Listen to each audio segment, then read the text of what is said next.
Hello, everyone. What is going on? James here, and welcome back to the Banterous Hour with myself and fellow friend of the podcast, Mr. Scott Blue Falcon. Yo, And today we are discussing two films that have had unfortunate remake treatment, but we're talking about the originals today, the original Aladdin and the original Mulan. yeah, you're So, not gonna get me on a podcast to talk about the remakes. yeah, I still haven't bothered watching any Disney remake, to be honest. I refuse. I completely They've straight up not been refuse. good. They very obviously missed the point of the originals and what made the originals so good. Yeah, it's just sad that they make. I thought they did crap at the box office, and Disney just wanted to keep putting it down people's throats. But reality is they did really well at the box office, which is unfortunate. That's the annoying part. Like, I hear almost nothing be good ever said about any of the live action remakes, yet somehow they've made a lot of money. And it's like, It just doesn't make how? sense. Like Like, Lilo and Stitch, 1 billion. What? Why are people going to watch the remake of that? 1 billion quid. What's happening to the world, man? yeah. It's even worse when you have some people saying they prefer the remake to the original, like for story wise. It's like, No, really? that is quite a bloody shame.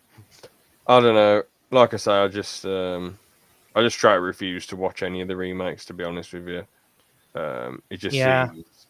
I just don't want to. Although watching things on streams isn't very important, and it won't make a difference to their popularity. I just rather not. I just rather appreciate the originals for what they are, and have that Yeah. as my Disney headcanon. Yeah, like if a remake actually does do good changes and stuff, I'll give it its due. The problem is Mm. they don't a lot of the time. A lot of the time they feel very soulless and like cash grabby, Yeah, and it's like it's obvious they don't know why the original was so beloved. They're just trying to make a quick buck. yeah. But at least today, and like all our other reviews, talking about some good originals, and we start off with Aladdin. So this film starts off with Yeah, Arabian Nights sung, we've been doing a lot of bangers on this. We're due a bad movie any day now, and it's gonna fucking be soul crushing. yeah. Because I remember reviewing Chicken Little. That was a kick in the balls. That was definitely one of the worst ones we've done. Yeah. But at least you can laugh at Buck the Cook with that one, I suppose. If we did Yeah, something like Home on the Range, that'd probably be very soul crushing, or one of the yeah, remakes. The only funny bit from Home on the Range I remember is when the cow threatens to sit on one of the pigs. That's pretty funny. hmm. But yeah, so with Aladdin, we start off Arabian Nights sung over, cool shots of the desert. And the Yep, narrator's going, I come from a land, a faraway place where the caravan camels roam. They'll cut off your ear if they don't like your face. It's barbaric, but hey, it's home. And then there's a pretty good build up, and then he sings Arabian Nights, yep. like Arabian Days. So that's a great intro song to It really is. introduce you to the film, and the And shots then match up really well. It's interesting how it's quite a sandy place, and the buildings look very plain, but they make the animation just stand out, like in the movements with the characters and the voice acting and all that. And obviously you have the advantage of having a genie in the film, so you can have a lot of wild, flashy, cool stuff happening, but they still do a great job with the animation, and even the palace that feels like really alive when you see it in shots. yeah, But yeah, the narrator's kind of funny. I always wondered who the guy was, to be honest, but I know his film voiced by Robin Williams. And yeah, he whips out his funny store, with all sorts of yeah. The funny the, the knickknacks. shopkeeper, yeah, Yeah, who is honestly trying to like sell you like secondhand goods that are not great. yeah, some cheeky bootleg stuff. It's like will Um, not break, it broke. yeah, straight away, Yeah, legend of the game. And then he's like, "This once contained a magical, powerful genie of great power. Ah, that interests you. Perhaps you would like to come and hear a tale, but it doesn't begin with the lamp." They said it begins on a dark night, and then we get introduced to Jafar, who's yeah, straight away a bit of a sleazeball. He's always wanting other people to do the work for him. yeah. He You know, hired a common thief to like find the two parts of the medallion, yeah. golden scarab, to find the tiger head cave. Mhm. And the thing is, that thief says, "I had to slit a few throats to get this. Yeah. The treasure." And then he gets that lion head to come out, and that lion goes, what does he say? He says, I'm trying to find it now. It's something It was like, something like only a diamond in the rough may enter. Something like that. he says, "Who disturbs my slumber?" And then he goes, "It is I, Gazim, a humble thief. Know this, only one may enter, whom I deem wise enough. One whose worth lies deep within, the diamond in the rough." And then Jafar goes, "What are you waiting for? Go on." And you think, damn, what's going to happen? You know, what's this CGI lion going to do? He's already told Gazim to not go in. And straight away, as he steps down one of the steps, the lion goes, "Roar!" and just bites him and kills him. Yep. Yeah, it's just a bit of a shambles, really. Jafar's like, "No!" And then the tiger goes, Seek thee out, the diamond in the rough." So we're wondering, who is this diamond in the rough? And then we cut to good old Aladdin. Yeah. Also, we get revealed Jafar's pet parrot can talk. Like, Iago, can, like normally talk. Big surprise there. What else are you yanking in that pile of sand? Yeah. I do like how sassy Iago is, though. Yeah. He's quite a funny lad.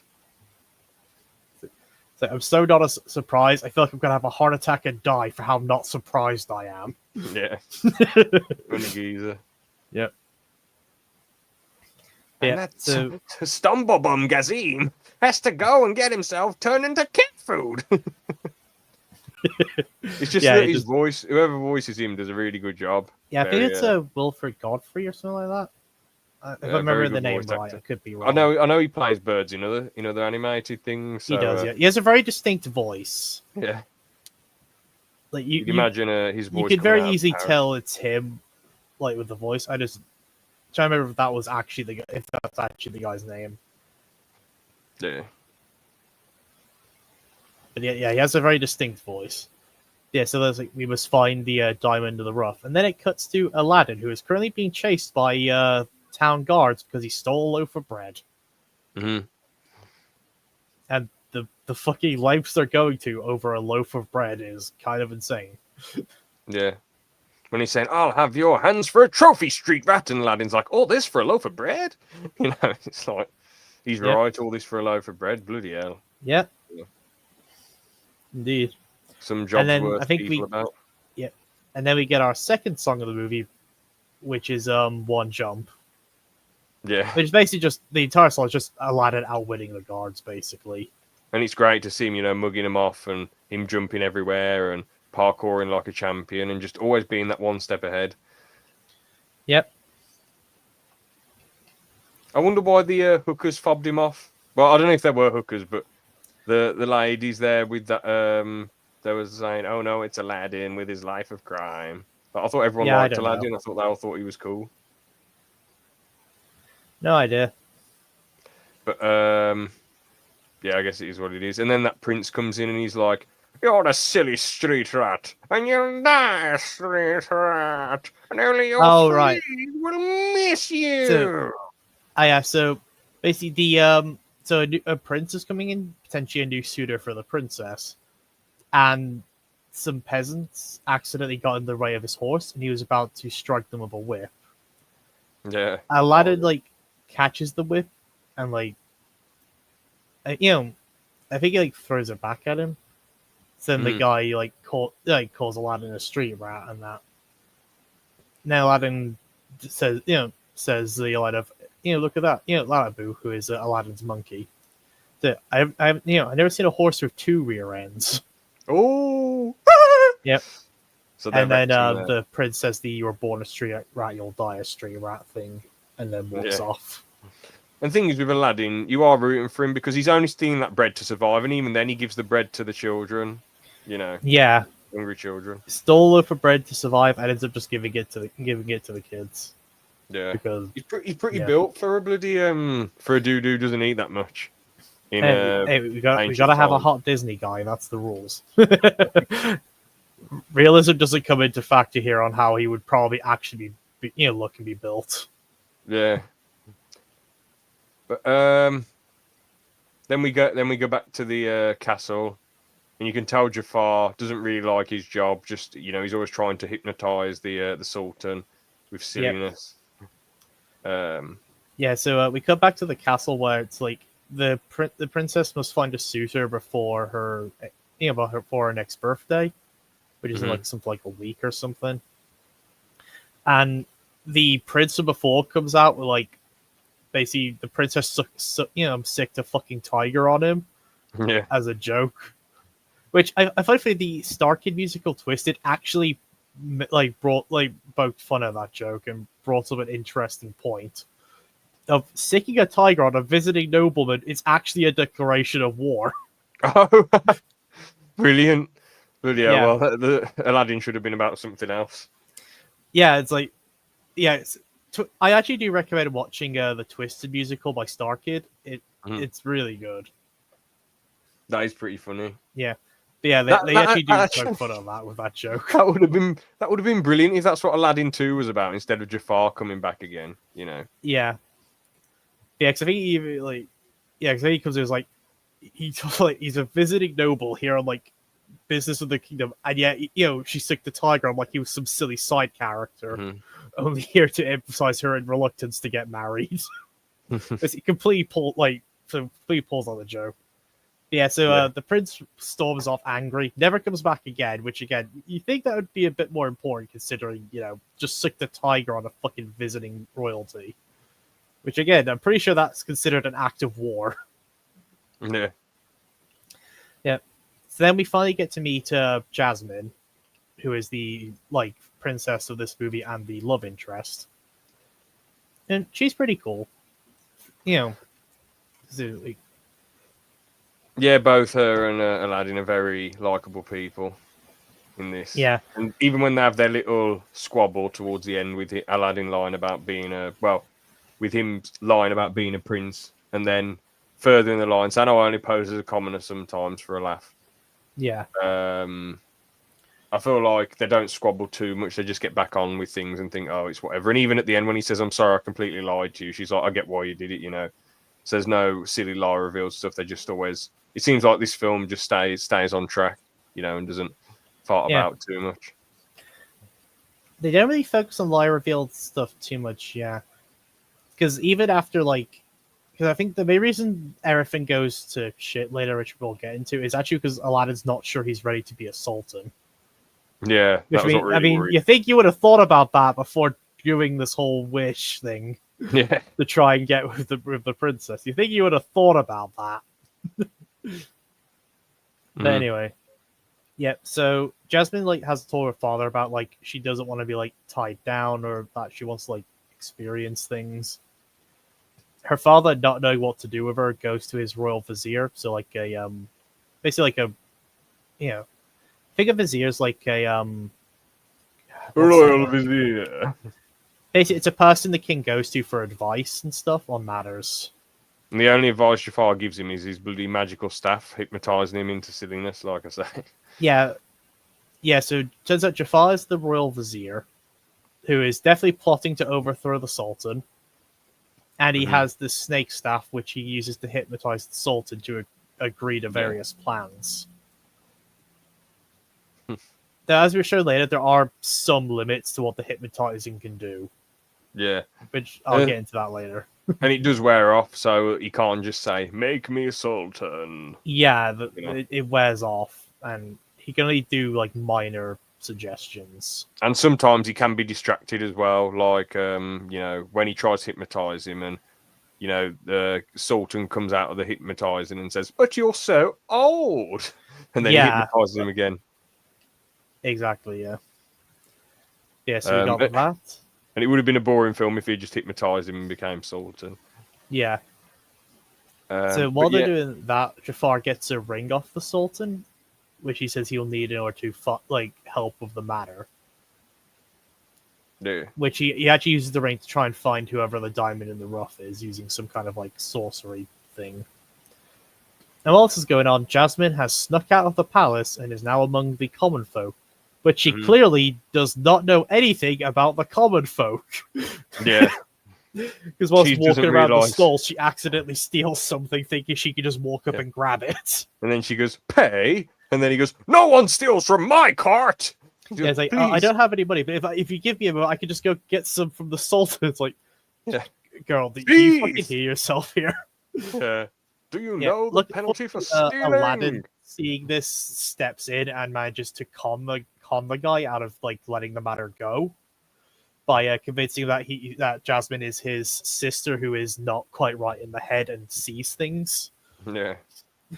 and so which is how they got out of the situation. Well, whilst also doing a sleight of hand to steal an apple or two Yeah. while So as it's they're mad. leaving.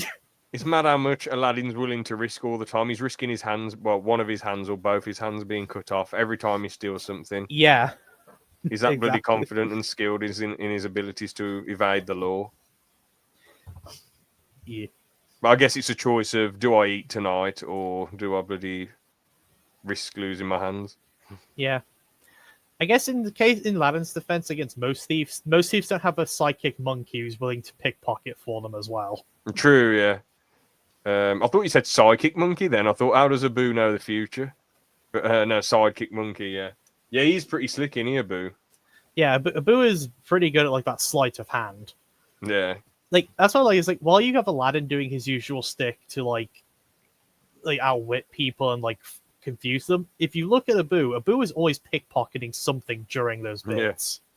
Yeah, exactly, yeah. But Monkey is smooth with the sleight of hand. But yeah, Aladdin and the princess escape, and they both talk about how they're both kind of trapped in a way. Aladdin's trapped with his status in the economic world, I suppose. He's a very poor, broke guy who needs to steal. And she's stuck in a princess status where she has to marry someone and there's no choice. Yeah, calling out like some bits about the class system, but also showing there's some back and forth on both of them. I mean, I would say be like fucking living as a street rat is a bit more restricting than the forced to marry thing, but that's just me. I mean, but that part of the movie is like calling out the thing of the class system in a way. Yeah. I'd much rather be able to chill in a castle than have to steal all the time as well. Yeah. But like I say, there's like you said, there's parallels between their worlds. Yeah. And although it's quite a fast romance between the two of them, they're still they do have a pretty decent amount of chemistry, to be fair, but it is pretty fast. Yeah. But to be fair, with Disney movies at this time, their romances used to be pretty quick. Yeah, exactly. Yeah. And people didn't question it as much back then as people do nowadays about like how would this actually work. Yeah. Like, it's a lot hard to do a proper romance in movies nowadays because no matter what you do, people will think it's not had enough time to build up. Yeah, exactly. Unless it's like a TV show. show. At least with Aladdin and Jasmine's case, among others, is at least they feel like the two have chemistry. Mm-hmm. Yeah.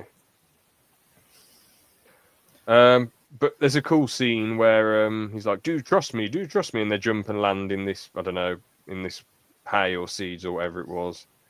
Oh yeah, they're running from town guards against town guards found their hideout, and both of them think the guards are after the other one. Yeah. But they don't know why. So they run away, but they end up cornering themselves. And of course, Aladdin did his "Do you trust me?" and like they jumped into some like hay to get away, but they still ended up getting cornered. Yeah. Turns out the guards were there for Aladdin, and Jasmine, to save him, reveals that she's the princess. Which, yeah. But but unfortunately, because their orders come from Jafar, the guards can't just let Aladdin go. So she goes to have words with Jafar. And then Jafar reveals that Aladdin's already been sentenced to death for kidnapping the princess by beheading. Yeah. And she's quite gutted about that. Yeah. And then, but we see that he's not actually dead. He's held up in prison, and it's quite funny with Jafar pretending to be like an old English man. Yeah, he pretends to be like an old English.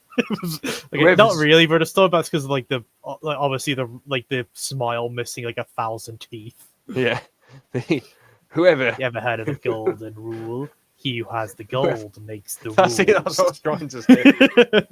Whoever has Yeah. the gold. Have you ever heard of the golden rule, boy? Whoever has the gold makes the rules. And it's like, what the hell's going on? He just Yeah, didn't want but to trust what Jafar this bloke pretending to said. be the beggar. Yeah, he's quite funny, to be Yeah, honest. and so Jafar pretending to be this like old beggar prisoner, breaks Aladdin out and takes him to the Tiger Head cave.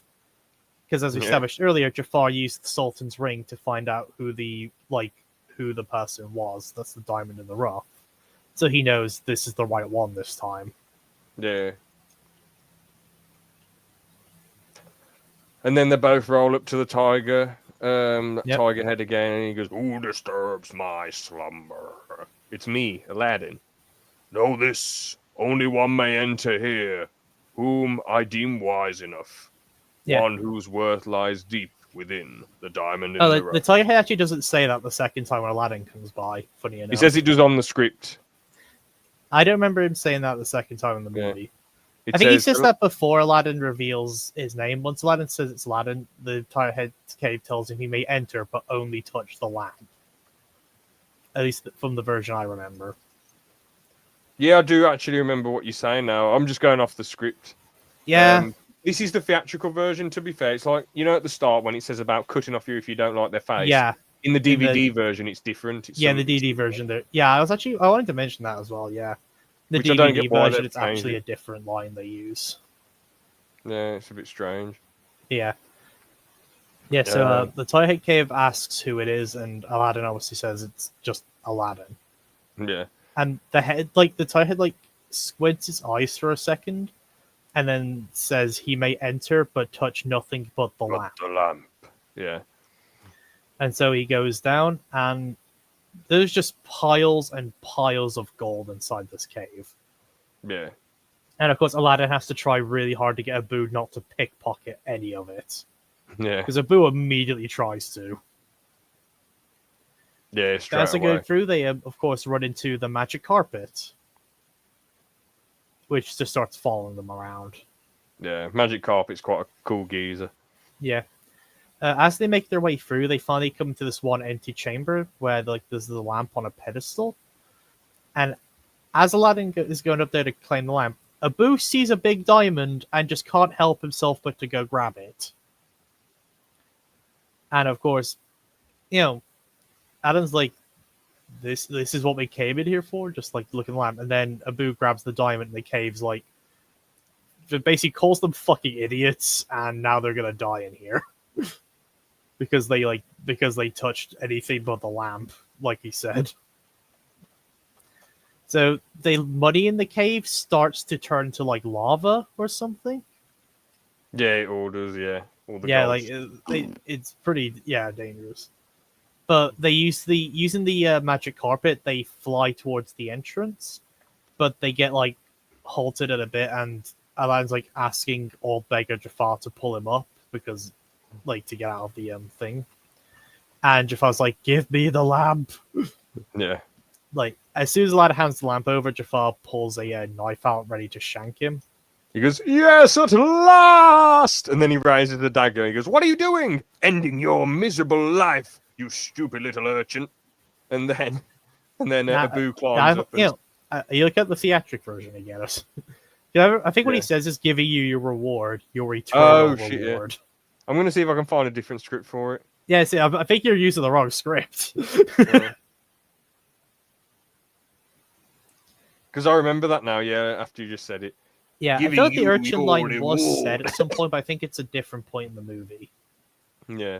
It sounds familiar, but it definitely wasn't at this scene where it was played. Mm-hmm. I wonder why the cinema version is so different to the DVD version. I don't get it. Oh well. No idea, because I know this version is the one that's on Disney Plus. Yeah, exactly. Yeah. All right, I'm just finding the. Yeah. Yeah, give me the lamp. Yes, at last. What are you doing? Giving you your reward, your eternal reward. Yeah. And then Abu bites Jafar's arm. Yeah, Abu bites it, which causes him to drop the knife. So Jafar tosses Abu off him, and both Aladdin and Abu are sunken into the cave as it goes down. And Jafar's like, yes, I finally have it, only to realize he lost the lamp because Abu fucking pickpocketed him. Yeah, and he's like, no! Yep. Serves him right. And then, we cut to Aladdin in the cave now. They're both kind of just trapped. But Abu got the lamp back at least. So, whilst trying to figure out what was so special about it, Aladdin accidentally rubs it, and of course, the best character in the movie, the genie, comes out. Genie of the lamp. Voiced by Robin Williams, and this role is honestly fucking iconic and legendary. Yeah, I've watched a lot of Robin Williams films, Yeah. Good Will Hunting, Good Morning Vietnam, Dead Poet Society, Aladdin, some real good films, and this definitely has to be one of his best performances. It's just all him just going mad and going all in with his impressions. The reason it worked for here and why it didn't work in the live action of Will Smith is the genie was designed with Robin Williams in mind. It wasn't Robin Williams playing the genie, it was the genie as Robin Williams. The genie was a lot of the genie's animation was done after Robin Williams did his lines. Mm-hmm. So they animated him to fit the dialogue. Whereas in the live action for Aladdin, it's just Will Smith as the genie. It's just Will Smith playing the genie. Whereas again, with Robin Williams, the genie's character was actively altered for Robin Williams in mind. Mm-hmm. Yep. So the genie introduces himself. He goes, and then we get our next song, "Friend Like Me." 10,000 years will give you such a creak in the balls. Whoa! And then he spins his head around. Good. Nice to be back, ladies and gentlemen. Hi, where you from? What's your name? Aladdin. Aladdin! Nice to meet you. Hello, Aladdin. Nice to have you on the show. Can we call you Al, or maybe just Din? Or how about Aladdin? Here, boy. Shh. Yeah, he turns into a Come dog. on, Aladdin. And then, where's the song? Here we go. Where does he say? Duplicate. There's a funny. Master, I don't think you quite realize what you've got here. So why don't you ruminate while I illuminate the possibilities? Well, Alibaba had them 40 fees. Sure, Zebedee had 1,000 tails, but Master, you in luck, because up your sleeve you got a brand of magic that never fails. You got some power in your corner now. Some heavy ammunition. Like that, we have now been copyrighted. Ouch, yeah. We're done for. There's a reason we can't sing more than 10 seconds of the song, mate. Yeah. But then he goes, there's a bunch of great animation. The lyrics all bounce off each other very well. The rhymes are fantastic. And he goes, you ain't never, ever had a friend like me. And all the music, the background, the trumpets, he's singing. Fantastic. Yeah, but there's a reason when I'm talking about song lyrics, I don't even attempt to sing it. I'm just saying what they say. Yeah. No, I don't mind risking a copyright claim. Yep. But yeah, so after the song, the genie gives Aladdin the rules of the lamp. It's like, you get 3 wishes. Rule number 1? Yep. Only 3. No more, no less. No substitutions or refunds. Yeah. Rule number 2, he can't make people fall in love. And then rule number 3, he can't bring people back from the dead. Yeah. It's not a pretty picture, and I don't like doing it. Yeah. I think he also said he can't kill anyone as well. Yeah, it says, rule number 1, I can't kill anybody, then slices off his head. Yeah, So he slices off his own head. It's like, Rule so don't 2, ask. I can't make anyone fall in love with anyone else, and turns his head into a big pair of lips and kisses Aladdin. Yeah. And then obviously he just can't bring people back. He turns to like an Igor-like thing. Yeah. To do the, I can't bring people back from the dead. It's not a pretty picture. I don't like doing it. Yeah. It's like he's tried all these things before, and they've just gone completely. Yeah, I think that's the reason he made the rules. He's done this before. It's all just gone terribly wrong over his existence. So, hearing that, Aladdin and Abu think for a bit, and then they trick the genie into getting them out without wasting a wish. Some more powerful genie can't even bring people back from the dead. I don't know, boo. He probably can't even get us out of this cave. Looks like we're gonna have to find a way out of here. Yeah, so the genie, falling 100% for their bait, gets them out of the cave. Excuse me? Are you looking at me? Did you rub my lamp? Did you wake me up? Did you bring me here? And all of a sudden you're walking out on me? No, I don't think so. You're getting your wishes, so sit down! Obviously, Yeah.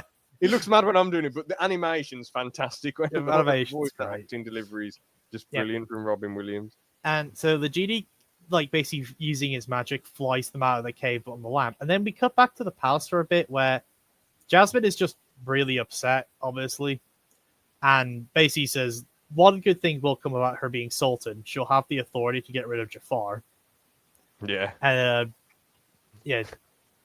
and Jafar and like Iago and have it's like, well, we're dead. It's like we've lost the lab, and we like, and as soon as like she finds like a husband, we are fucked. Yeah, she may have us beheaded. And then Iago comes to a plan of, what if Jafar is that husband? Yeah. Yeah, and that's how and that's the way to become a sultan if the lamp's out of the picture. Yeah. Yep. And then Iago adding more to the plan, because I feel like Iago's actually the evil one of these two. Because once Jafar does become the sultan, we can push Daddy-in-law and the little shrill off a cliff. Yeah. He's just fueling Jafar's evil side. Yeah. And then we have a little cut back there. I guess that's supposed to just inform you what Jafar's current plan is for later. And then it cuts back to the lamp. It cuts back to the genie and Aladdin and them as they've just arrived on a random island, I think. Where Genie's like, well, how's that, Mr. Doughty-Do stuff? He's like, oh, you fooled me. Now, about those wishes. And it's like, it's like about those 3 wishes. Like, 3? You're down by 1, boy. And he's, I didn't wish for you to get us out of the cave. You did that on your own. And he's like, okay, like, you bad boy. Yeah, he turns into a sheep. He goes, I feel a little sheepish. All right, you bad boy, but no more freebies. Yeah. And to be honest, the writing here is quite smart. Like, the rules with the wishing, and he explains it so the audience isn't going to say, why doesn't Aladdin just wish for 1 billion wishes? And obviously with Jafar, I like how he's not just sitting around for the whole film, moping and doping, and then he says, he realizes the lamp plan's out of the way and immediately gets scheming for another plan. Yeah, that's what makes him a pretty damn great villain. Yeah, he doesn't just have the one plan. As soon as that plan was out of the water, he's immediately scheming a new one, which is good. Yeah, because there are a lot of villains in media and Disney movies like that literally have the one plan, and they will stick to that one plan with everything they have.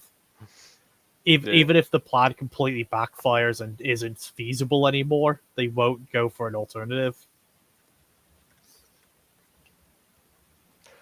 But obviously, he has become a. So Aladdin's first actual official wish is for the genie to make him a prince. Mm-hmm. So we get again some more comedy of the genie making an outfit for Aladdin, turning Abu into a bunch of different animals for the prince to ride in on. Eventually, he settles on an elephant. Yeah. And Genie just casually spawning in a bunch of bullshit for all that. Meanwhile, we cut back to the thing where Jafar bursts into the Sultan's room with a scroll, saying, I found a solution. It's by the appointed birthday, if the princess is not wed, then her hand must be given to the royal vizier. Why, that's me. And then the Sultan tries to read the scroll, and Jafar doesn't let him, and then tries to do the hypnotize thing. It's the princess will marry me. And it's but you're so old. You're so old. Just completely break out the hypnosis, and then getting put back under it. At which point they then hear some music from outside until they go to to take a look. And sorry, before I move our on next song, Prince Ali. Yeah, so I won't actually sing the songs anymore because I did Google it and you were completely correct. It is a bit risky to sing the songs. I mean, it's less risky that we've done it in podcast form because it'll be like a 2-hour video. I but it's doubt that still Disney. something I wouldn't take I wouldn't Yeah, really risk. I won't Like risk it anymore. you can probably say the lyrics, just don't try and sing them.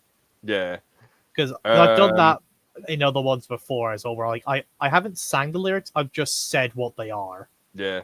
I won't take And the risk anymore. So it's yeah, all because good. I don't want your channel to get in trouble for that. Yeah, especially the Scare with ALP podcast. Obviously, that wasn't a copyright issue. That was with the scare on that as well. Yeah, Google I would account rather you not issue. accidentally risk it. Yeah, you're right, man. And these, to be fair, these reviews do very well views wise compared to the other podcasts. Like they get hundreds of views. So it's best not to risk it. Yeah, I didn't know the us reviewing films actually do well. I haven't really checked. Yeah, I'll send you some screenshots later, bro. We've done pretty all right so far. Nice. But yeah, so the song. Hopefully, haven't had too many comments of people calling me a bell end for my takes. But yeah, so the song Make Way for Prince Ali. It's an absolute utter bop. The rhymes are fantastic. The animation's great. The different voices Robin Williams uses is fantastic. The entire song is basically the genie glazing Aladdin as Prince Ali. Yeah, and giving him unrealistic... about like all his like feats and things he has done that make him like a great prince whilst parading through the town. Yeah, exactly. Yeah. Makes him out to be very generous. He's got 95 Persian monkeys. Yeah. He's got servants. He's got slaves. He's got servants and flunkies. He's got bears, lions, tigers galore. Yeah. He has a bunch of golden camels for some reason. Yeah. He's strong as 10 men. Yep. He faced the galloping hordes and took on 100 bad guys with swords. He's Prince Ali. Yep. So and Jasmine is just not like Jasmine is also watching this for the past, and she's just not buying the theatrics because what Aladdin is doing right here whilst pretending to be Prince Ali is the exact same thing every other prince that has come in here has done, fucking parading themselves in like the next like god of or something. Yeah. So of course, Jafar tries to stop them, like coming in the palace door, but obviously they just kind of burst in while continuing their song number. That was pretty funny. Yeah, Jafar and Iago get whacked against the door. Prince Ali. They start blasting when they bust through the double doors. It's quite funny the way that's animated. And then Jafar eventually kicks all the other servants that are that came into the room for the performance out. So now it's just Ali, the Sultan, and Jafar. Mm-hmm. And that is pretty funny. And Aladdin lets the Sultan take a ride on the flying carpet, which ends up with him accidentally chasing Iago. Yeah, that's pretty funny. And that's happening. Jafar is like having a conversation with Aladdin and be like, "So whereabouts did you say you were from?" He's like, "Much further away from here. I'm sure." Like he's like, "Much further than you've traveled." Yeah. Try me. And then as they go, they go on there. Like Aladdin's like, "I'll just let the princess meet me, and like I'm sure like she'll take my hand." But Jasmine, overhearing this, gets mad because obviously, like she doesn't want to be. She's not a prize to be won, as she says. Yeah. So she kind of gives them she gives them a bit of an earful and storms off. Mm-hmm. And then we cut to Aladdin in the courtyard trying to figure out a plan. It's like, how's he going to get to the prince to talk to her if she won't even meet him? I was going to quickly say as well, I like the bit where Jafar's face looks really angry and he just goes, "I think it's time to say goodbye to Prince Abu." It's just like how serious his face is. Yeah. So, Jafar's hilarious. Also, again, killing a foreign royalty. Pretty sure that's a declaration of war. Jafar really hasn't thought his plan through, to be honest, because in his mind he doesn't know that the lamp's still available, so he could. Yeah, he doesn't know that Aladdin's not. He doesn't know that Ali's not an actual real prince. Yeah. So again, actually doing that again is a fucking declaration of war. Second one in this movie. Wild. Yeah. So while they're in the courtyard, Aladdin is trying to figure out okay, how can I meet with Jasmine and that the genie and the carpet are just kind of fucking about. Yeah. I think they're playing chess or something. The carpet makes a move and she's like, That's a good move. I can't believe it. I'm losing to a rug. Yeah, I can't believe I'm losing to a rug. That was pretty funny. Yeah. And then Genie just tells Aladdin, yeah, maybe just tell Jasmine the truth. Mm-hmm. And of course, Aladdin's like, nah, that won't work, clearly. Lying is definitely the way we always have to do this. Yeah. No way the truth will ever fucking work. So Aladdin gets on the carpet and just flies up to where Jasmine's room is. And, like, sorry, stumbling. My mouth is going faster than my brain. Give me a moment to catch up. Okay, so when they arrive up there, Jasmine's like, who's out there? He's like, Prince Ali, and he's like, go away, just right immediately. So Aladdin's just basically begging her to like just give him a chance, and of course the tiger from earlier is there, which isn't taking a shine to Aladdin much. And the genie is trying to help, but is not a very good wingman. Yeah, he's a bee whispering in his ear and all that stuff, and he's making Aladdin say the wrong things. It's like, stop her. Want me to sting her? Mayday, mayday! Yeah. I think it's like after Aladdin says that you're just so beautiful, and like Jasmine like appears like to be into that, but it's obvious like she's wearing the fake smile like that. Mm-hmm. And it's sure that bit that Genie's like, Mayday, bad idea. Yeah. So obviously at the end of it, like Jasmine just tells him like he's just like every other like staggering peacock she's met, and just tells him to jump off the balcony. So he does just walk off the balcony because she doesn't know he has the fucking flying carpet there. Yeah. She's like, so when he jumps on, she's like, no. It's like, what? He's like, how are you doing? Like, oh, magic carpet. Do you want to go for a ride? Yeah, that's how he does it. That's how he lays the moves on. He's like, is it safe? Sure. Do you trust me? And there's a reason we had to mention the "Do you trust me" line earlier, because he says it again here, and that's what clues Jasmine in on who he actually is. Mm-hmm. So then we get our next song, which is "Whole New World," which decent bop. It's okay. It's not my type of tune. I prefer the other songs that were done, but by landslide. But this is all right. It's our usual like just love song. Yeah. Type deal.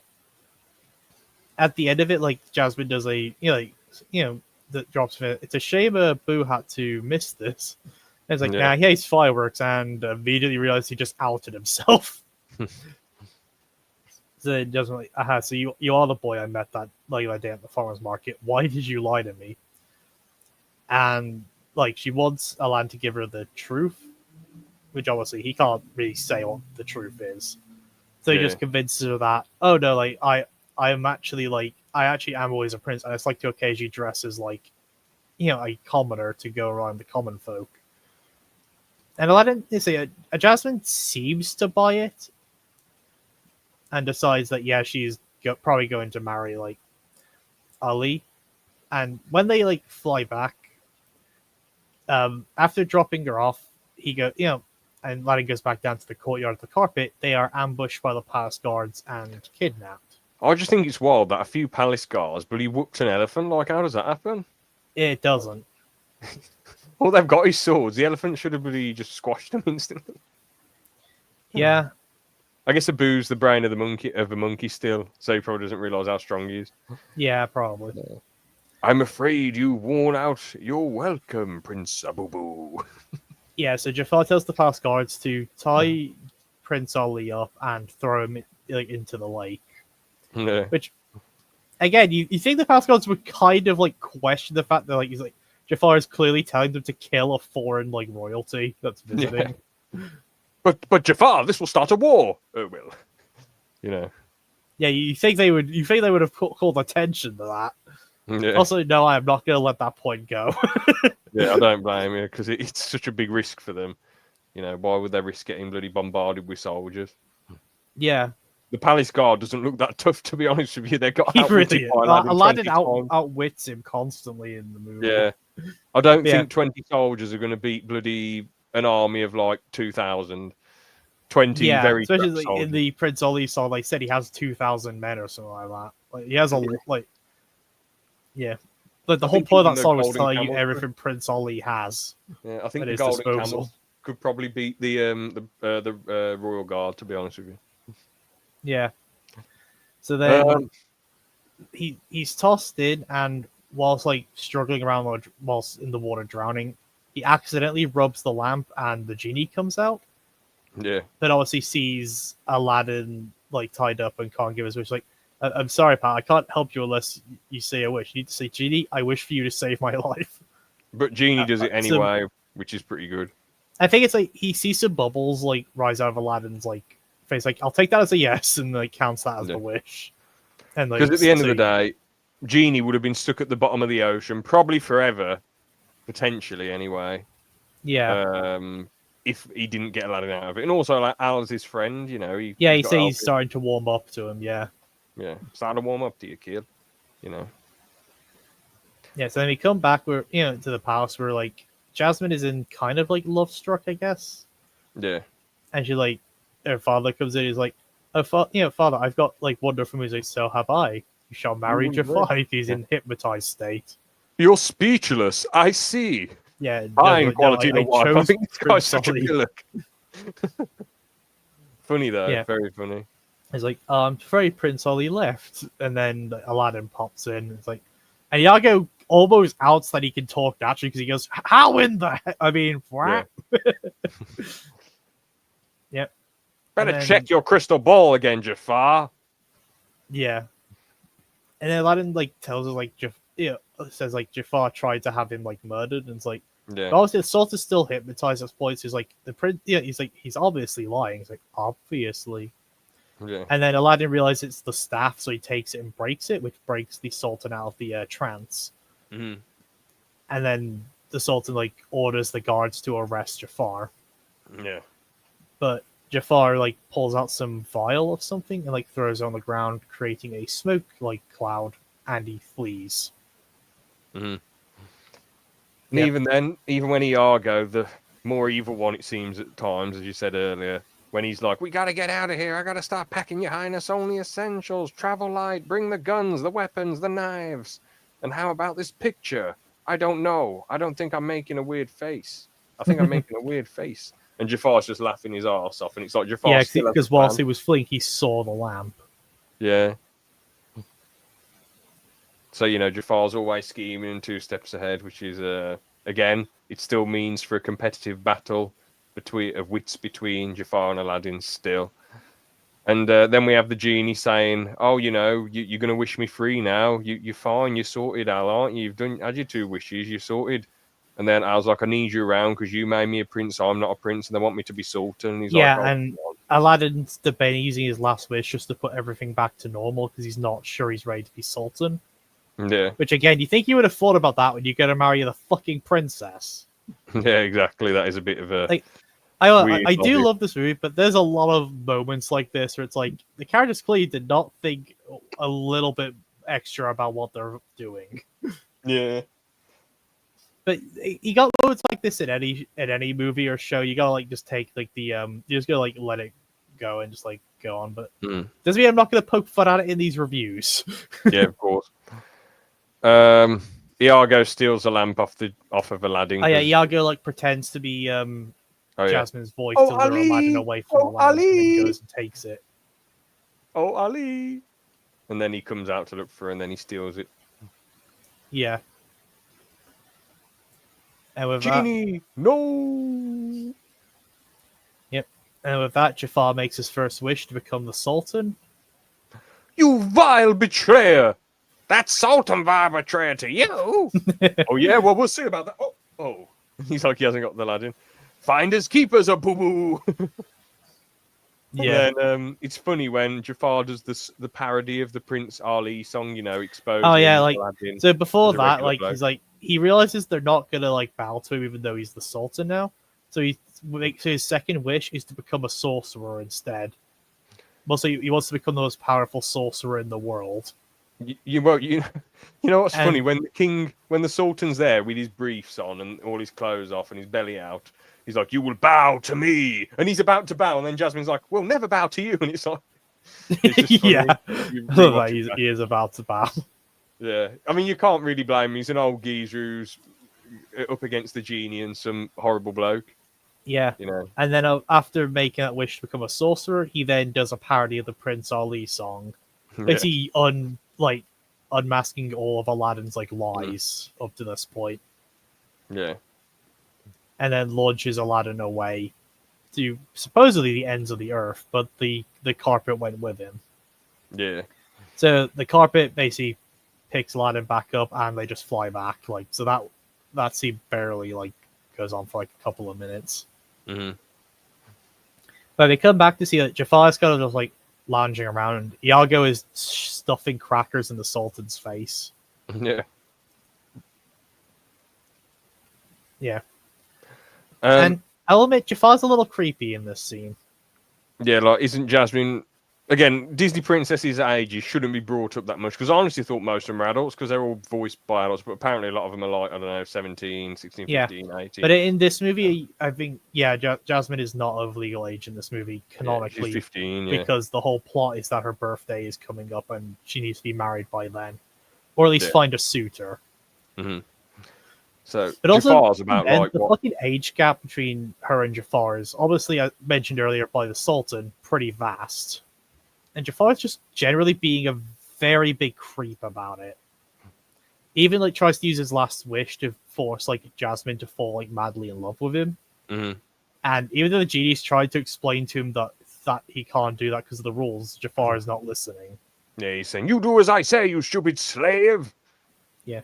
That was what's going on. Aladdin has snuck back in, and Jasmine spots him sneaking back in and plays along to distract Jafar, while Aladdin tries to go for the lamp.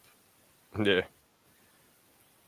Fortunately, though, not fortunately, I think it's Iago spots him, and then like, But Abu covers kind his of, yeah, it was something like that. Jafar! Yeah, I know like a kind of fight starts to break out, but it's also just everyone trying to survive Jafar's magic. But he's like making puns the whole time. Like every attack Jafar makes, he's making a pun. Yeah. Like, got the point? A bunch of swords fall from the ceiling. You're running out of time. Fucking traps the princess in a giant hourglass.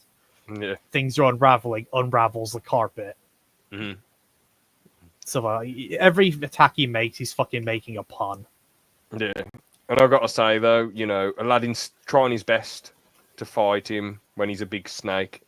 You know, and there's some funny moments like where he's like, "You stay out of this," to the genie. He goes, Jafar, if he's our man, if he can't do it, great. Yeah. Originally, he said something like, "Sick 'em, sack 'em, I can't remember what he said. Yeah. Anyway, I like how Aladdin outwits him in the end as well, because Aladdin's he's like, strangled. Jasmine's like, about you to get can't suffocated. like beat my power. He's like, power, the genie. Like Aladdin, like, because like the genie has more power than Jafar ever will. Which Jafar realizes, like, he's right. The genie's power does technically exceed his own, but not for long. So he uses his last wish to become a genie. And, of course, that comes with everything involved with it.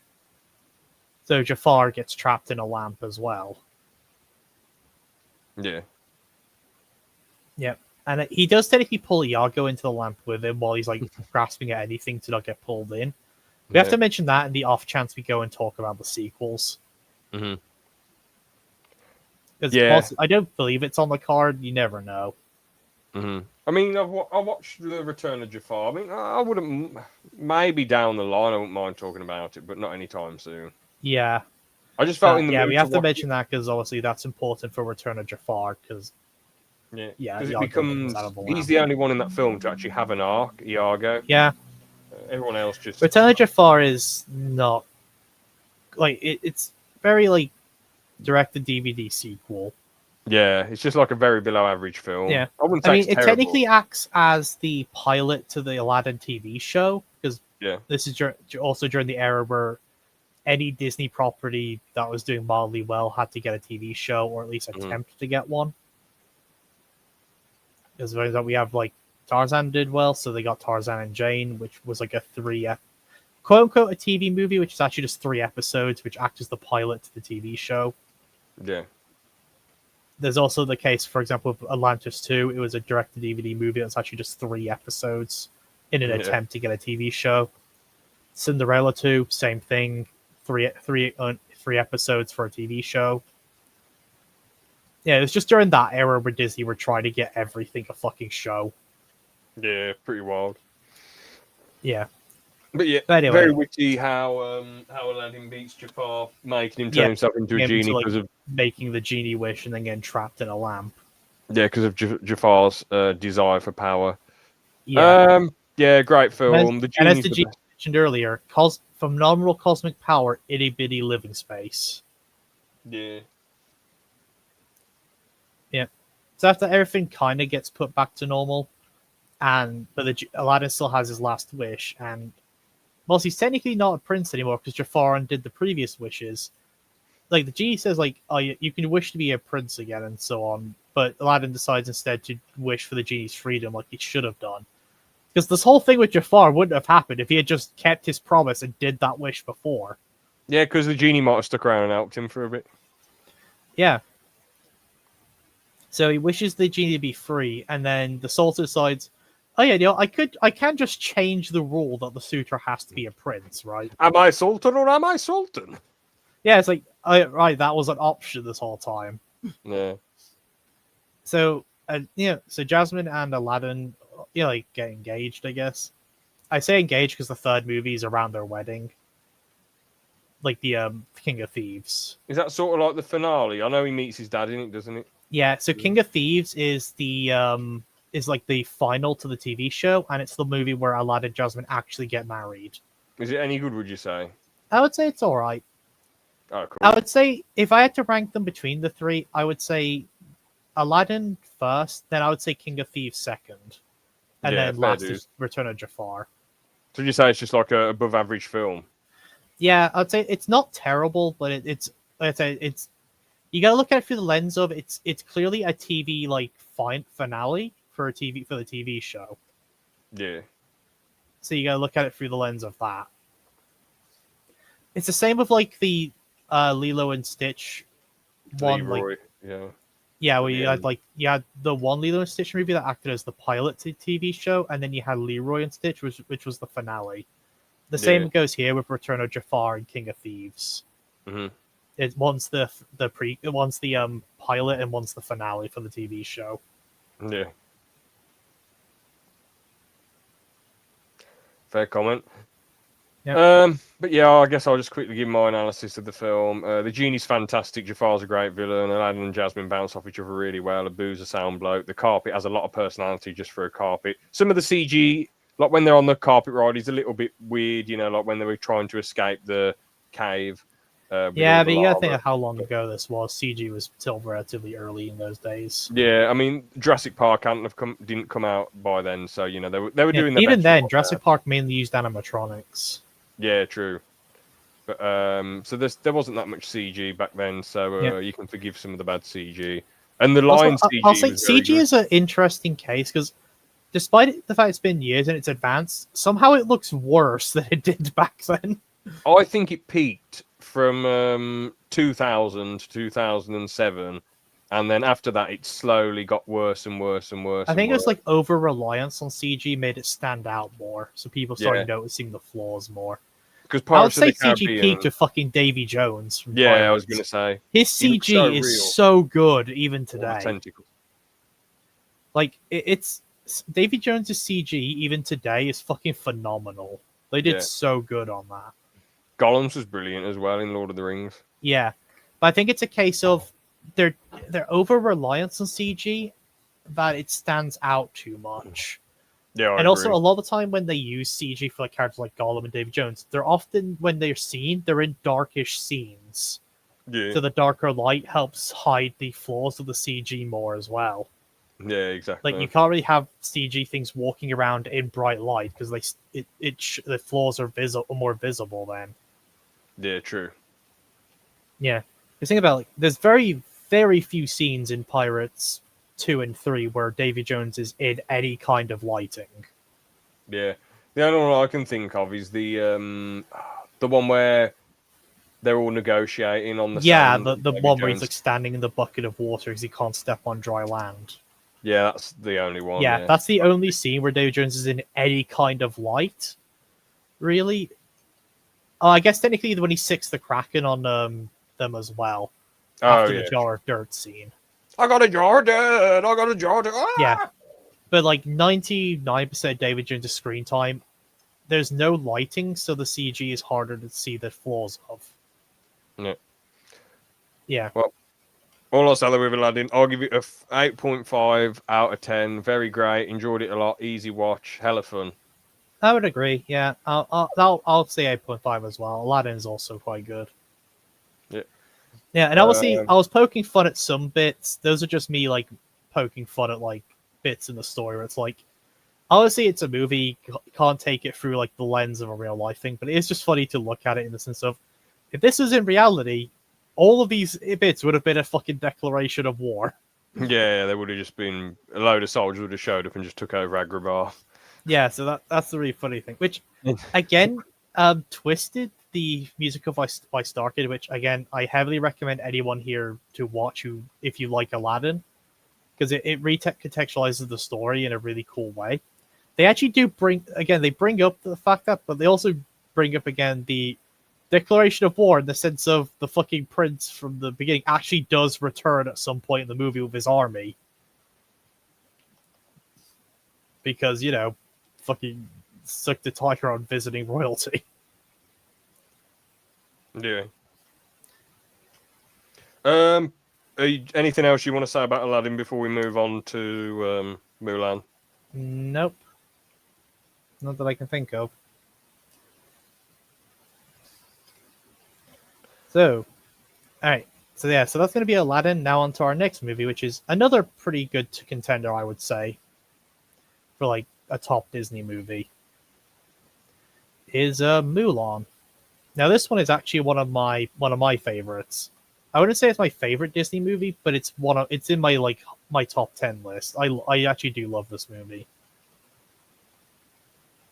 So, how should we go into this one to start it? I guess. Well, it starts off with a bunch of geezers getting over the Great Wall of China. Oh yeah, okay. So and you're like, we open guys. on the Great Wall of China. Like you got the guards just kind of like doing the usual like post like check, see if anything's on, and then some hooks come up as these like, as you said, the Huns start to like invade and like climb over the wall, and they're like, one of the guards is like clamoring to try and get to like the warning searchlight on the wall. And as he gets there, the villain of the movie, Shan Yu, like arrives. Now, I will say, Shan Yu is a very intimidating villain, but he's definitely not the most interesting villain. Yeah, I thought, honestly. Like, look-wise, he does look intimidating, and he does have a presence, but he doesn't have a lot of personality. I thought the only cool thing that he did was when he says, "How many men does it take to deliver a message?" And then his henchman goes, "One." Yeah. That was the only really intimidating thing he did, in my opinion. Yeah, like, he compared to villains like Scar, Hades, Jafar, like, he's definitely lacking in presence. Mm-hmm. Fucking Ursula, like, he's definitely the least interesting part of the movie. When those other villains I named, they're definitely some of the best parts of their movie. Yeah, I mean, like, imagine, when they see the burnt down village after they sing "A Girl Worth Fighting For." Oh, yeah, wait, A Girl Worth Fighting For. Like, we see scenes that do show that he is a threat and the shit him and his Huns are doing, but when we actually see him normally, he's not doing a lot. Yeah, like, and the thing is, like, most of the stuff he's doing is off screen. Yeah, like, imagine Hunchback of Notre Dame if Frollo just said, "Find the gypsy girl," and then you just cut to everything being burnt down and you didn't see all the stuff that Frollo did. It would have made it boring. Part of the reason the other Disney villains are so good is, one, their personalities, but also they do shit on screen. Like, you see them plotting, you see them like doing shit. Yeah. Most of the stuff Shan Yu does is off screen.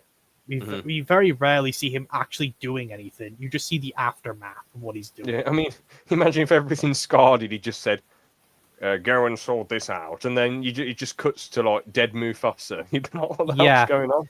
Basically, imagine if it was like Jafar just sees the hyenas, doesn't even sing "Be Prepared" or anything. He just shows up, like, tells the hyenas to kill Mufasa, and then it cuts to the end of the movie when Simba came back. That's effectively what the whole Shan Yu thing is.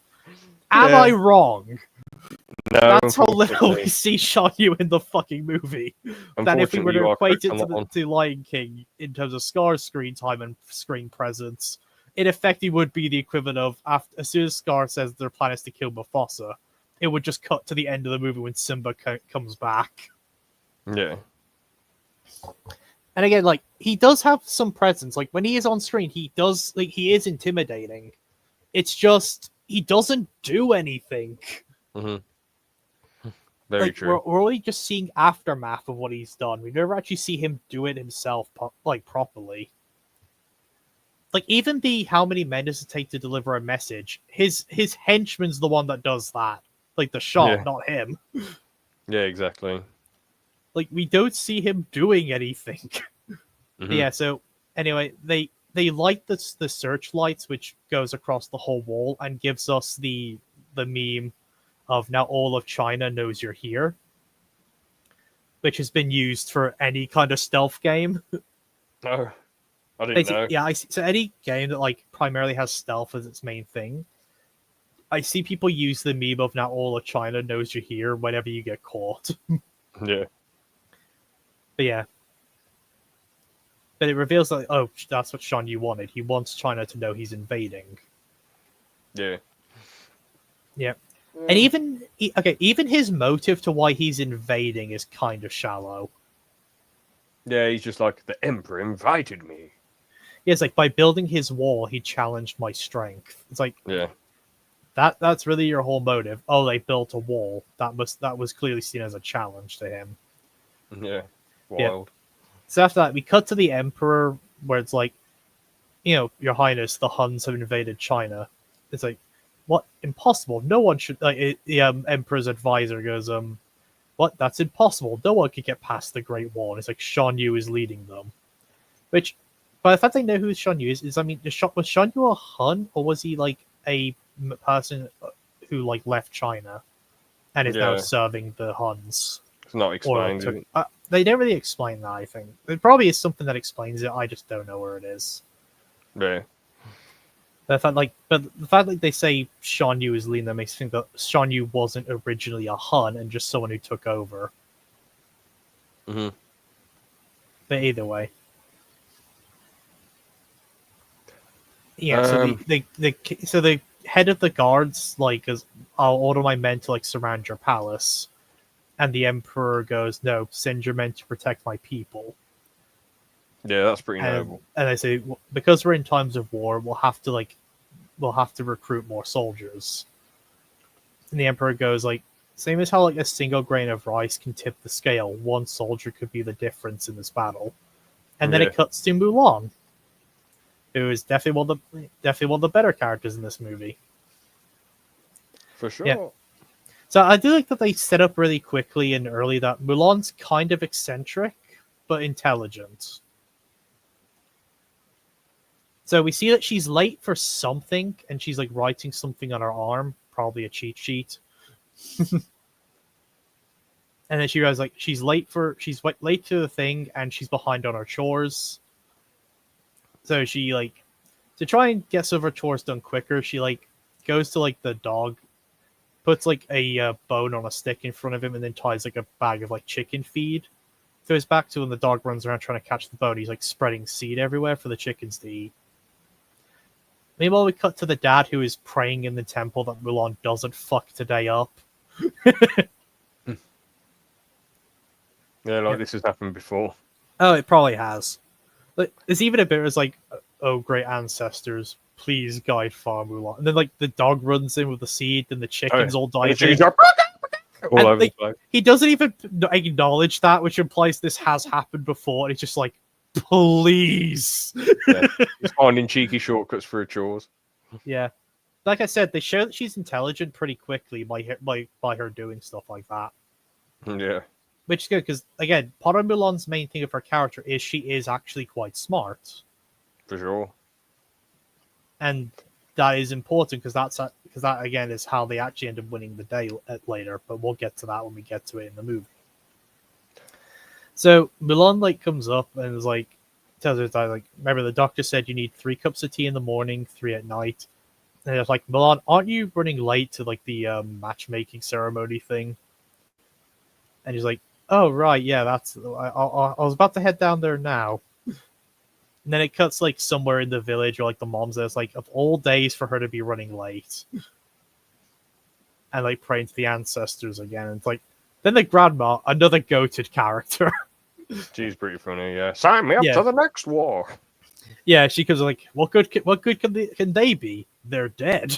Oh yeah, When that's talking it, about that's like them praying yeah. to the ancestors. And it's like, besides, like grandma pulls out a bunch of like clearly like old person remedies for stuff like the lucky cricket, like the apple for balance, stuff like that.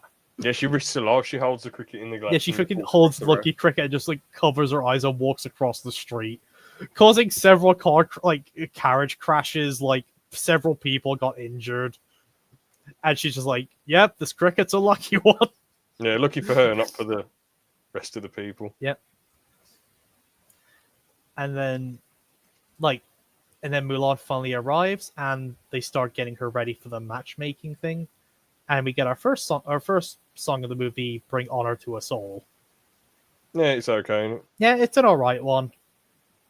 The whole part of the song is basically just. So this obviously takes place in a time of China where women were like seen never not to speak, and basically just treated as like baby makers. Because yeah, so it is during that time of China when like that was basically what women were seen as, just baby makers and stuff. And this whole like matchmaking ceremony thing is basically the person in town who's called like the matchmaker, basically judging your compatibility to see how well you'd be able to find a husband and raise like a strong family. Specifically, like how well could you bear sons? So clear like sexist thing, but again, you got to look at the time period the movie is actively taking place in for it to make sense. You know what I mean? Yeah. So obviously Mulan gets called in for her thing, and it goes about as well as you would expect. In the fact it doesn't, because one, the cricket gets out of its cage and just chaos everywhere. Like so remember, so Mulan. So it's revealed Mulan was writing notes on her arm earlier for this matchmaking thing because she has to like recite something. And so on, and yeah, basically the entire scene just kind of goes chaotic. Like the matchmaker ends up on fire at some point. Oh yeah. Hold on. I There just you go, want to say bud. about that scene. That's hilarious when she's being sexist to her own gender. She's like and pardon me, and silent. And then could I Yeah, just it's take like that one back for even a when she moment? calls like Mulan in, she's like Fa Mulan. It's like present speaking without permission. Yeah. Like what I did. Yeah, it's like Why are you recite the clumsy? sacred thing. And the And it's like matchmaker dances around and goes woo woo woo woo yeah, woo, and I believe and then sits on the the coals thing and goes Mulan has to like recite ah! is fulfill your duties with honor and gracefully, and reflect before you act. This shall bring you honor and glory, stuff like that. And again, like she checks the fan for the notes, but obviously the notes are on Mulan's arm. But because of the prepping, because part of the prep was a bath. The ink's starting to like melt, so it gets on the matchmaker's hand. But she accidentally puts on her face, basically giving her clown makeup. Yeah. She's Yeah, got and she basically painted, gets Mulan to pour some tea, which the cricket's taking a bath in the tea. yeah, she's got a painted beard. Yep. And of course, he said, yeah, the matchmaker's kind of being sexist to like her own. But I guess again, back in that era, she's an old woman from that decade. She probably would still have those values. But yeah. So obviously something happens. The matchmaker ends up on fire and just cuts to outside and was like, you just hear the commotion going on there, and I was like, I think it's going well. Followed by the matchmaker like bursting out the door on fire, just like put it out. Yeah, put it out. Yeah.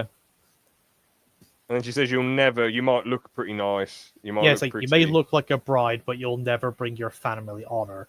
So again, Yeah. back in that era, the only way a woman could bring her family honor was to get married and bear a family.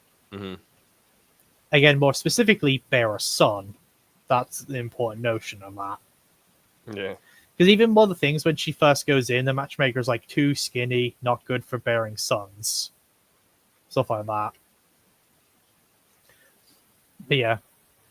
So Mulan, obviously a bit downtrodden that she failed, goes back home sad, and her dad, being honestly pretty goated, goes to like comfort her. Like he meets her in the garden and goes, "The cherry blossoms are in bloom. Oh look, but this one hasn't blossomed yet. But I bet when it does, it'll be the most beautiful of all." Obviously referring to his daughter. Yeah. Yeah. And I don't know if we got Girl I See yet, or if that's in a little bit. I think it was around this time. It's basically like a more of a sadder song. So like Mulan doesn't really fit in. Because again, Yeah. like part of her story is that she's a bit eccentric. She doesn't really fit into like to what the standard norm is. Mm-hmm. But I don't remember if it was before the pep talk or after the pep talk she has that song. But then the army arrive, including the fuck what's it called? The advisor for the emperor who's there is like, the Huns have invaded China. We are in war. One male from every family must like join the imperial army. And he like lists off the different names of the different families. And when it gets to Mulan's family, the Fa family, her dad has to serve because obviously they don't have a son. And Mulan's like trying to ask them not to to exempt her father because he's already served the emperor once in a war. And for what we get a little bit later on, actually, it seems like her father is a legendary soldier. Yeah. I said I'll mention that. I'll mention that when we get there in a bit.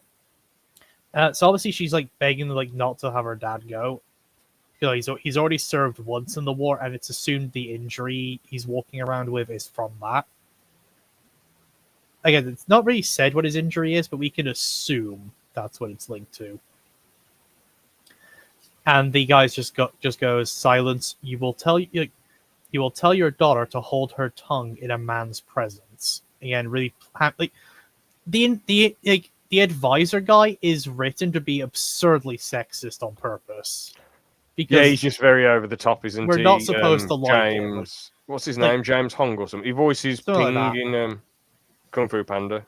Yeah, but Really good yeah, actor. his whole I thought the voice was familiar actually. I mentioned it, but yeah, but his character is deliberately written to be absurdly sexist, and it's Yeah. intentional because he gets clowned on a lot of the movie. Yeah. So it's one of those is like he's a character written to be an awful person, so he can be clowned on for the rest of the movie. Yeah. Yeah. So they're like so after that and Mulan stepping out of tone, her father goes, "Mulan, you disgrace me," which I feel like he doesn't actually mean that. I feel like he's saying that because obviously everyone in town is now watching. I think he's So frustrated at I think it's everything a as mix of well. frustration, but also he kind of has to like make an example now because Yeah. everyone is watching. Hmm.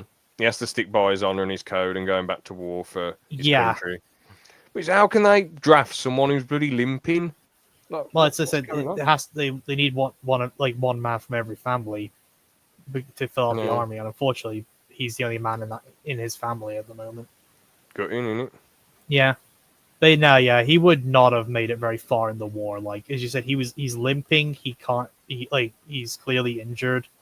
Like even inside, like he gets out his old sword and like tries to do Falls some over. practice moves, and he just fucking collapses.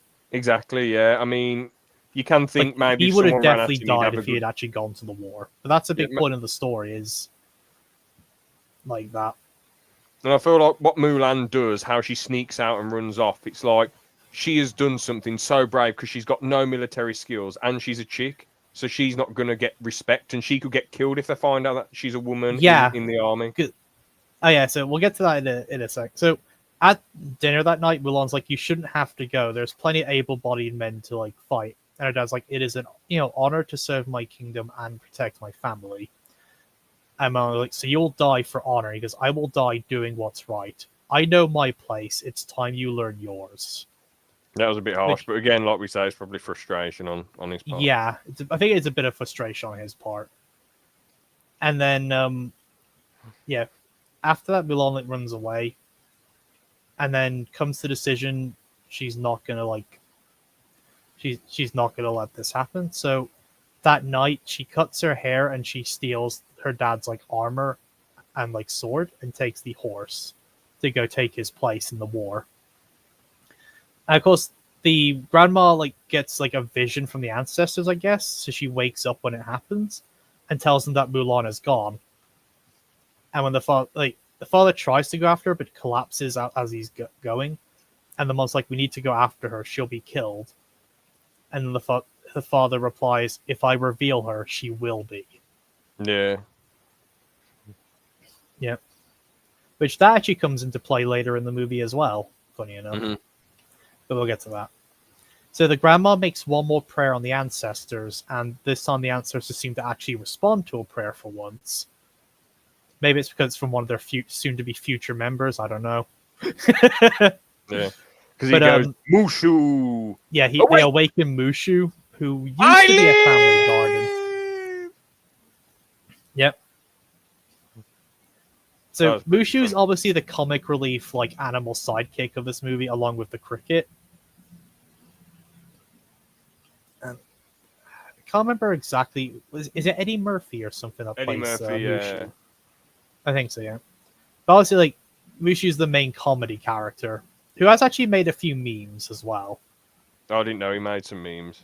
Yeah, it's like the Dishonor one is a meme. Yeah. But we'll get to that later.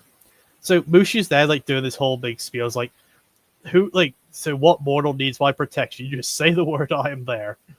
And, and just let it be known. Anything that tries to threaten our family, vengeance will be mine. Then the great ancestors like, Mushu, these are the family guardians. They protect the family. You just ring the gong. And they're annoyed because he got someone killed, didn't he? He got one of the Yeah, family he's a demoted like guardian. Yeah, like he was a guardian of the family, and then he got someone killed, and then yeah, he got demoted from a family guardian to the gong ringer. Yeah. Yep. So he rings the gong to wake up all the other guardians who are having a massive discussion. Some of them are like blaming, like saying Mulan's trouble, like she's gonna bring dishonor to the family, all this. And so like we need to send a guardian to bring her back. And Mushu's like, all right, I don't no need to beg, I'll go. And he just gets laughed out of the building. Yeah. And then they argue over which guardian to send. And they go, we must send the Great Stone Dragon, the most powerful of our guardians. So they send Mushu out to awaken the Great Stone Dragon, and Mushu accidentally breaks the statue instead because he doesn't know how to wake it up. Which I don't know. Like I don't know if the Great Stone Dragon is actually. I've heard some people have theory that Mushu is actually supposed to be the Great Stone Dragon, and the ancestors don't fucking know it. But I thought that he couldn't wake up the statue. I guess it is funny though that he killed the statue and then he pretends to be it. Yeah, he pretends to be it. Yeah, that was hilarious. Yep. Yeah, so he heads off and he comes up with a plan with the cricket. It's like, I know, I'll turn Mulan into a war hero and they'll be begging me to become a guardian again. And then he's like, as he's running away, the cricket goes, like, well, what makes you think you're coming? You're lucky. Do I look like a sucker to you? A loser. Because obviously the cricket doesn't have dialogue. We just figure out what it's saying from sounds it makes and people's reactions to it. Yeah. Yeah, but I do like the dynamic Mushu and the cricket have. It's a funny one. Yeah, for sure. So, I think then it just shows us the Hun. I think it shows us the Huns just doing some shit for like a little bit, and then it cuts to Mulan again. And Mushu rolls up to I don't remember if it immediately cuts to Mulan after Mushu and that, or if it shows the Huns for like a second and then cuts back to it. I can't quite remember. Maybe my brain is just adding more Hun scenes because they have so little. But yeah, so it cuts to Mulan trying to pretend to be a man, like practicing before walking into the camp, and she is not doing well at the practice. Like she keeps she keeps fumbling, like even trying to draw the sword from its like hilt. She like actually drops it. The horse is just kind of laughing at her. Yeah. And then Mushu shows up using like smoke and theatrics to like make himself seem significantly bigger than he is. And like he says he's been sent there by the ancestors to help guide her. And then he reveals his true form to her, and it's like, hey, pretty hot, huh, aren't I? And then he gets stomped by the horse. And it's like, you're a little all powerful, intimidating, tiny. Of course, I'm travel size for your convenience. If I was my real size, your cow here would die of fright. It's like, my eyes can see straight through your armor. Gets slapped by Mulan. It's like, all right, you know what? Dishonor. Dishonor your whole family. Take a note of this. Dishonor on you. Dishonor on your cow. And then Mulan's like, all right, I'm sorry. I just never done this before. Yeah. Yeah, but honestly, the dishonor bit has actually gained its own meme. I didn't as know. well. Yeah. So Mushu tries to give Mulan advice before they walk into the camp, and his advice is pretty shit. I'm gonna be real. What did he say again? I mean, I'm trying to remember fully. He's like back up, shoulders apart, like knees together, like feet apart, like strut and all that. Like he keeps giving just generally really bad advice. Yeah. And then they walk into the camp, and we get to meet some of our other supporting characters. Yep, we get to meet Qian Pao, Yao, and Li. These three are actually really good supporting characters. They start off like as pricks, but you warm up to them after a bit as well, when they realize they were wrong and they were jerks. Like, I like it's like they're jerk characters, or at least Li and Yao are. But they acknowledge their jerks really quickly and actually do apologize for it when Mulan actually starts showing she's capable. Yeah, the big fat bald one's always been sound, but the other two he's just chill. Yeah.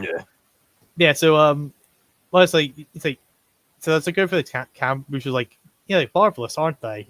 And Mulan's like, they're disgusting. It's like, no, they're men. You're gonna have to act just like them. Yeah. Like, I am king of the rock. I know that's later.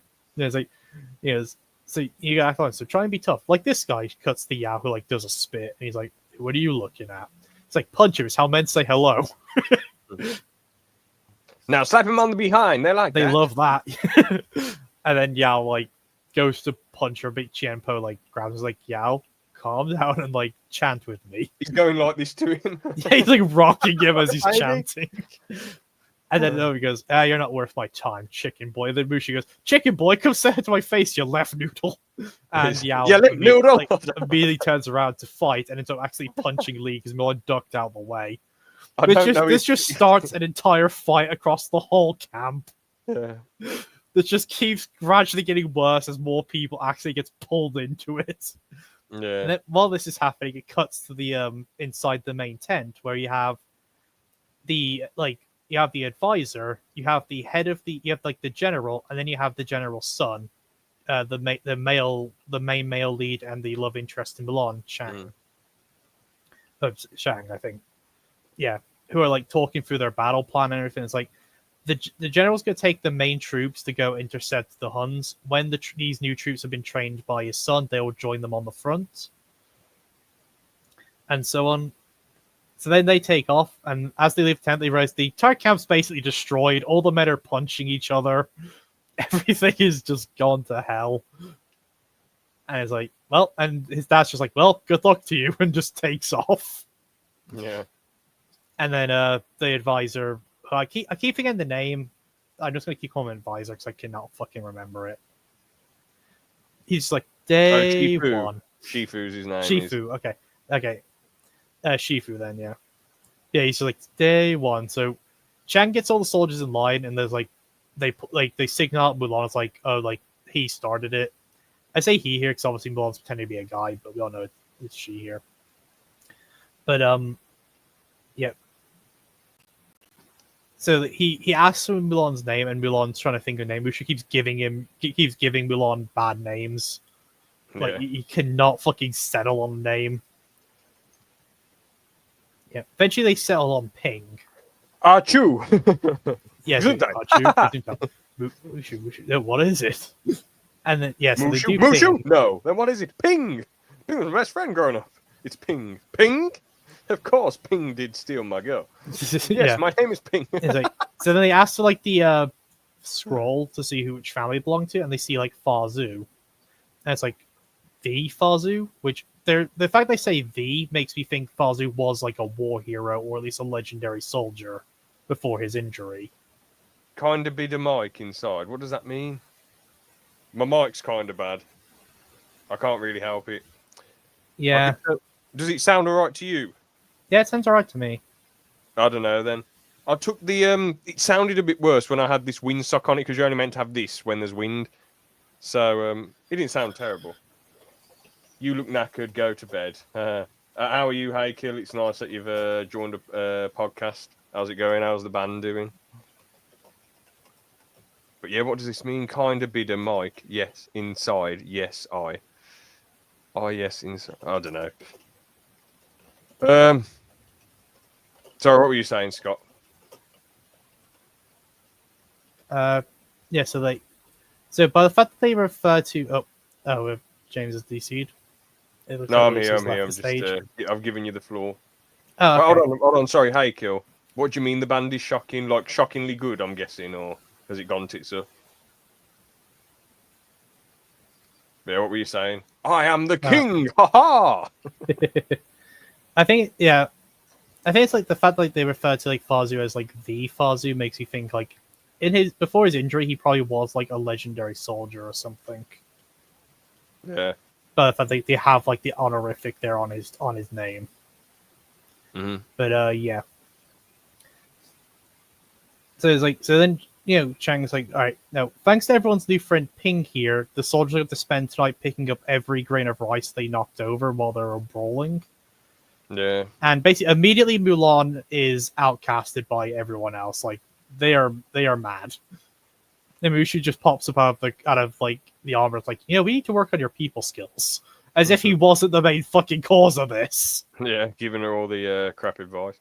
Yeah, I've got writer's block. Oh, that sucks, bro. But hopefully you can shake it off somehow. yeah. It can be a pain when writer's block kicks in. As a person who does writing, I can relate. I never knew you do writing. Are you trying to write a book or a script? I mostly write. Sort of. I struggle to sit down and actually write a full concept, though. Mm-hmm. It's part of my ADHD. I have a lot of ideas, but I can't signal down on a specific area to do it. If that makes sense. Yeah. But anyway, I'll talk to you more about it off the stream. Mm-hmm. But yes. Anyway, so it cuts to the next day. Mulan's tent is outside the camp. It's not very well set up. Just generally not great. And Mushu wakes her up to porridge and stuff. And is try to basically give a school lecture. Is no, play nice to the other kids unless the other kids want to fight. Then you want to kick the other kids' butt. Be nice to your teachers, all that stuff. Like a worried mother. And then obviously the horse reveals to them that the soldiers have already gathered together. And he's like, wait, the soldier? What do you mean the soldiers already left this morning? It's like, they what? So she quickly gets ready and runs off to join them. And she's like, wait, you forgot your sword. Look at our little baby going out there ready to destroy people. Yeah. Also, kid a bit of mic inside. Okay. It's what the MCs say when they're spitting. I hope you haven't made me say something bad. James, do your most evil laugh. I did that earlier, I think, as when I was doing a Jafar impression. Yeah, I think you did that when you were trying to be a Jafar. Yeah.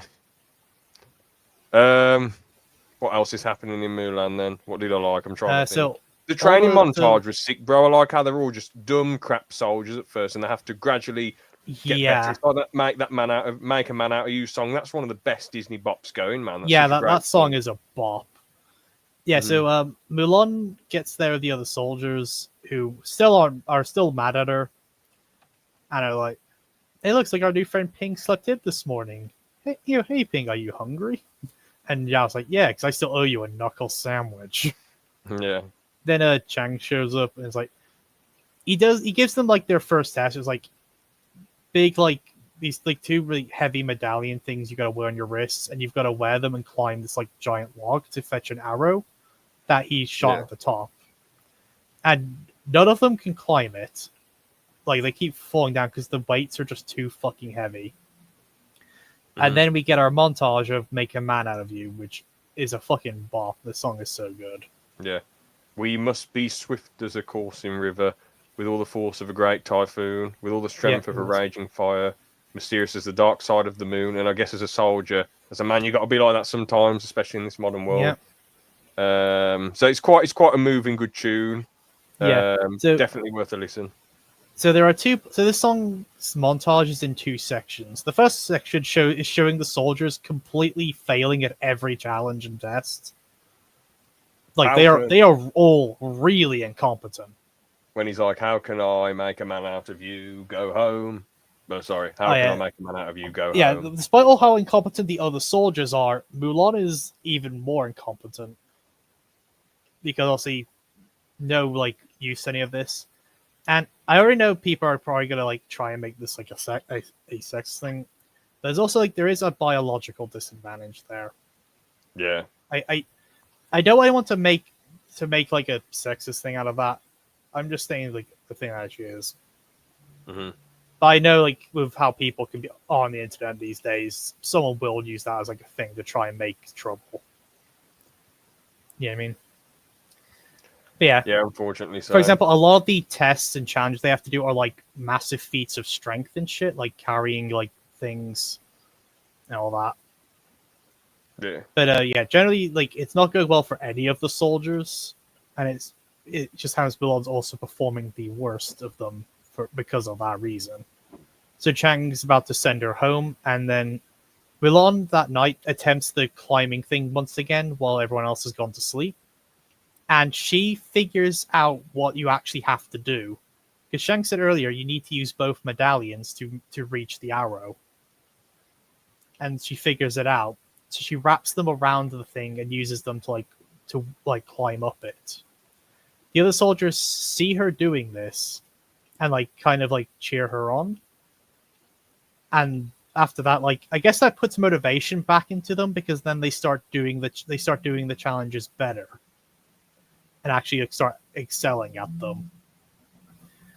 And I like how this actually also sets up another thing, again, showing Mulan's intelligent. Because, again, she figured out that this isn't a challenge you can beat with brawn, you have to use brain. Whereas everyone else in the camp were using brawn only. Mm-hmm. And again, that's actually important for like later in the movie. Basically, there's several points in the movie where the only reason they win is because Mulan takes a more intellectual approach to the challenge and what's going on, rather than trying to brute force her way through it. Which I do like. Yeah, take strength and discipline. Yep. As Shang said before. Yep, exactly. Yeah, so after the song montage is done and the soldiers are technically trained, we cut back to the Huns for real this time. Like, I actually do remember this one. Shan Yu just cut off like the top of a tree. His eagle comes back with like a doll, and he goes to some of his men and like has like, what do you see? And like they're like goes like pine from the high mountains, sulfur from cannons, white horse hair, imperial stallion. They see recotting that the emperor's army is up there, and one of his men's like, we can avoid them easily. He's like, no, the fastest way to the palace is through that pass, and besides, the little girl will be missing her doll. We should return it to her. Mm-hmm. And then it cuts back to the camp where Mulan is having a bath, and Mushu is like supposed to be standing watch. He does a bad job of it though. And the three guys from earlier who like go in, and Mulan's basically during this whole scene trying to hide the fact she's a girl still from them because they still think Mulan is a male and soldier, all that. And this basically is a bit like where they admit they were jerks and like decide like they want to start over and like that, which is cool. When they're all running into the pool, he's like, "Oh, we're doomed. They're going to see a couple of things. Yeah, I know. it's like, There's a couple of things they're oh, we're bound to doomed. notice." There's a couple of things I know they're bound to notice. Yeah. Yep. Yeah. So after I that, am Yao, king of the rock, with his balls. yeah, it's like, yeah, I bet Ping and I could take it. It's like, Ping, we have to fight. It's like, no, we could just close our eyes and swim around. Yeah. I was like, oh, come on, like, don't be such a. And then, like, Mushu bites one of them on the butt to distract them, and they think there's a snake in the water, Yeah. which causes all three of them to, like, go on the rock to get away from the snake. And Mulan sneaks out of the pool in that time, and it's like, that was close. And she's like, no, that was vile. You owe me. You owe me. I ain't He's buying like, any more fucking butts. brushing his teeth and everything. Yeah.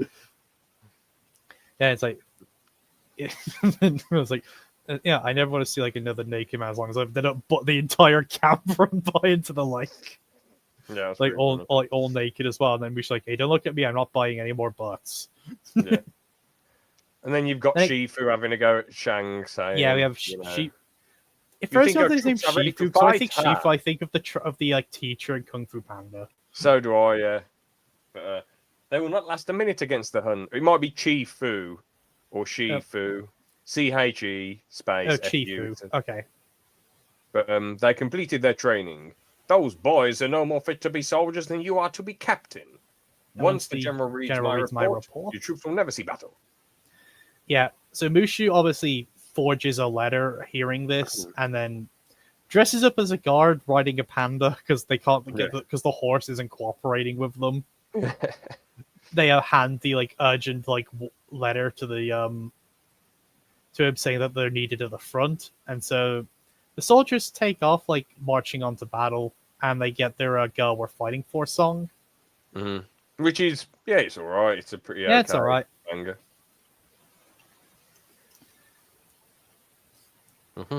Yeah, it's an all right song. It's like it's catchy. Yeah, honestly, I'm just gonna say no song in this movie is as good as "Make a Man Out of You." Let's be real. Yeah, that's the main song everyone fucking remembers from this movie. Make a Man Out of You can get you hyped to bench 100 kg. You might not bench the 100 kg, but it can get you hyped. You will feel like you can until you actually attempt it. Yeah, exactly, yeah. But yeah, the song gets you hyped. And then, yep, as they're doing that, though, they arrive at the village at the end of the song, and they realize that the entire village has been burnt down, and everyone in it is dead. Yeah, pretty sad, including Shang's dad, which was horrible. Yeah. Oh, yeah, like, there's like, Shang's like, my father should have been here. It's like, and the Shang, Shifu, like, calls them over, and you see, like, they don't, like, hide the bodies. You see all the dead bodies for the entire, like army. Just lying there in like the snow, and it's like Jesus. Yeah, it's well. This took a very like. I like this scene because it immediately takes a more serious tone again, and reminds you that this is a war. Mm-hmm. There is actually a stake here. Yeah, and that the Huns are genuinely a threat. Again, would have been like. It's one of those things like it's a case in the aftermath sometimes, but I wish you would see them actually we would get at least more glimpses of them actually doing this shit. Because again, all the times we see them do anything in this movie, it's after they've already done it, like it's off screen shit. Yeah, exactly. Like, I'm not saying you have to show us them killing everyone or anything, but like give us like glimpses of this stuff. Yeah, maybe they could have. They could have shown like maybe a few hints, like scenes of the battle, maybe or something. Yeah, maybe like shadows or something, and then afterwards maybe Shan's dad could be like took as prisoner, and then the Hun bloke is having a go at him, and then he raises his sword up to kill him, but you don't see him actually kill him, and then afterwards it's revealed that he's dead and all that. I don't know. That could have been a lot make you hate the Hun, get annoyed at the Huns a lot. I know, like they wanted to reveal that all the soldiers are dead. But like you could have shown us like a glimpse of the battle and just not show like the end result, and then we get there and see like the end result's already been there. Yeah. But yeah, again, yeah. I like I said, I like this movie, but I have my little gripes about it. Like I felt the the villains don't have a lot for them that like outside of, like off-screen shit. Mm-hmm. So seeing this, they decide, all right, we have to still continue our thing. We can still set an ambush for the Huns in the pass. So they keep going, and while they're doing, Mushu accidentally sets off a cannon, and then the Huns just start shooting arrows at them. Well, they say it's a cannon, but it feels more like a weaponized firework. Mm-hmm. Which they did actually show in the training montage. Yeah, Because one of the tests was firing those. Yeah, I like these sequence because Mushu's like, "Why are you running at him? What's going on?" And then he's like, how did you miss? You're right next to him." But obviously, she wipes out the whole. I just want to say that bit though. She wipes out the whole army. She saved a crazy amount of lives in the capital of China, wherever the emperor was. So that was pretty cool. Yeah. So what happens is after the cannon goes off, like Shang's like, "What happened? You just gave all our position. Now the enemy," and then he gets like shot by an arrow in the shoulder, which causes him to like fall off. And the Huns are basically on these like rock ridges, like taking shots at them. So they get to a defensible position, get some of those cannons out, and shoot them at the Huns on the rocks that are shooting the arrows. And then when the smoke clears, you just have Shan Yu on there on his horse, like alone, and they only have like one cannon left. And then the rest of his army fucking pulls up behind him, and you just see like they are severely outnumbered. And then Shan Yu starts charging, and Shang's like, "Aim the cannon at Shan Yu." But obviously, Mulan takes the cannon instead and like runs towards him, gets to a position and like aims the cannon instead at the like cliffside because of the snow. Shoots it there. Obviously, she shoots it just before Shan Yu like reaches her, and Mushu's like, "You missed. How could you miss? He was right in front of you." Yeah, but of course, where she was aiming disrupted the snow on the mountain and caused an avalanche.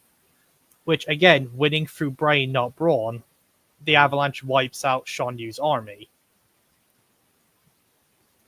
But, yep. And, of course, Mulan and Shang, as well as the horse, almost go over the edge, but the other soldiers manage to save her. Mostly Xian Pao, because he's just insanely strong. But, yeah. After that, like, Shang is like, "Ping, you've got to be the craziest man I've ever met in my life. I've ever met, and for that I owe you my life." And then Mulan like passes out from blood loss because earlier she got cut by Shan Yu. Like after the cannon bit when he realized the avalanche. So while getting them checked over, obviously they find out Mulan is a girl, and immediately fucking Shifu, despite the fact that Mulan just fucking saved them from the hunt, is like, "She must be killed. She broke the rules." Yeah, like, what a job. You know the law. But Chang instead spares her and basically like, "A life for a life. My debt is repaid." And also she saved the lives of like loads of the people in the city and everyone that was there basically because they would have got killed by that army. Shifu's designed to be an absolute scumbag for a reason. Yeah. It's like he completely disregards the fact that she literally just saved all of them, the soldiers and everyone at the capital, by taking out the Hun's army of the avalanche. Yeah. And he completely ignores it and throws that aside. Just like, "Oh, how dare a woman be the one that saved us? She must be killed now for impersonating a soldier." Very wild guy. Yeah. So obviously Mulan is like sent home, and as she's like going, Mushu's trying to cheer her up, and everyone kind of like has a moment of like basically kind of like admitting why they were actually doing this. Like Mulan's like she was like, "Your ancestors didn't send me. They don't even like me. At least you had good intentions." And Mulan's like, part of it's like she says like she was doing it for her father, but part of her feels like she was also doing it for her. Maybe like show she wasn't just like a screw up. And then the cricket tells them that the cricket's not actually lucky, and so on. But then as they're doing this though, Shan Yu pulls himself out of the snow and like gives out like a war cry that's like and more of his surviving Huns also burst out of the snow. Mulan, Mushu and them seeing this realize they need to go. They need to go back and tell the others because they're still in danger. Yeah. So Mulan, like, Mulan drives not drive. She rides the horse to the capital, where like they're celebrating the soldiers' like victory in the war. And when she pulls up, she goes, Shang. It's like Mulan. It's like the Huns. They're here. It's like you shouldn't be here. And it's like she's trying to tell him, and like he's sort of writing it off. And he's like, you would believe Ping. Why is Mulan any different? Yeah, exactly. And 'Cause then he said, they "I can just trust kind you, of Ping." go past, but the other three soldiers she befriended earlier like look at her. It's like, keep your eyes open. I know they're here. Mhm. And then we get to the point where like the Emperor's there, like to thank them, and Shan Yu arrives at that moment, basically taking the Emperor hostage. As it turns out, as the other Huns that came out with him ambush them, they basically drag the Emperor inside the palace and like lock the door. And the other soldiers they grab one of the like statues and are basically trying to use it as a battering ram to get through the door. And Mulan is like, they're not going to get there in time. So she whistles to them and says she has an idea. And what I love about this is she just says she has an idea and like runs off. And the other three guys, no hesitation, run to join her Yeah, because she's pretty already loyal. earned their trust. Like those three like trust her already and know she's capable. Yeah. So they do not hesitate to like go and like help with the plan. And then we get a small snippet of Be a Man again, whilst the guys are dressing up in like geisha outfits or I just concubine wanted the outfits. floor a moment to just talk Yep. about the final sequence. So while I personally enjoy it, yeah, I just feel like this film has a lot of serious moments and a lot of funny moments, but I feel like the climax should have been more serious than them dressing up as ladies and throwing through to the Huns guards and all that. You know what I'm saying? Yeah.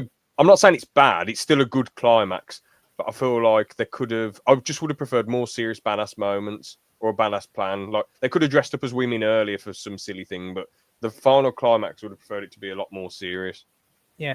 I get you. I feel like it works here because the idea is like it's playing the whole Be a Man thing while they do it for the thing, but also it's used as a strategy to like throw the Huns off because when the Huns see them, they just think they're concubines, which allows them to get close. You know what I mean? Yeah, Shang doesn't dress up as a lady. No, the idea is they subdue the others, and then Shang can run in to deal with Shan Yu. Yeah, it would have been funny if he dealt with. That would Yeah. have ruined it. That would have been too unserious. If Shang Yeah, but dressed also up Shang like- joined them after the other three had already dressed up, Yeah, true. so that's probably why he's not dressed up. Yeah. But yeah. So they sneak into the palace using the same method they used to get the arrow before these like the sashes. 1 second. All right, I'll be AFK for just a second if you want to keep going. No worries, bro. But yeah, like I say, I would prefer it to be more serious. I mean, you look at the DVD cover and the trailer; it comes across as a very serious film, and we have serious moments. But I would just prefer this climax to be a lot more serious. And to be honest, it would have been a better climax of the film if you'd actually had a lot more of the bloke in charge of the Huns. If he had actually done more bad stuff on screen, that would have added way more beef and way more interest to this rivalry. But there's still some cool moments. You know, he's quite mean to the Emperor, and he nearly kills Shang as well. And him and Mulan having that final fight, that's pretty cool as well. And she kills him with a firework, which is all right, I suppose. It's she uses the firework to kill him. Yeah, it's all right. It's not really anything groundbreaking, but it's a pretty interesting way to win. She doesn't beat him in a combat match. She outwits him, and that makes sense for a soldier who hasn't had much training.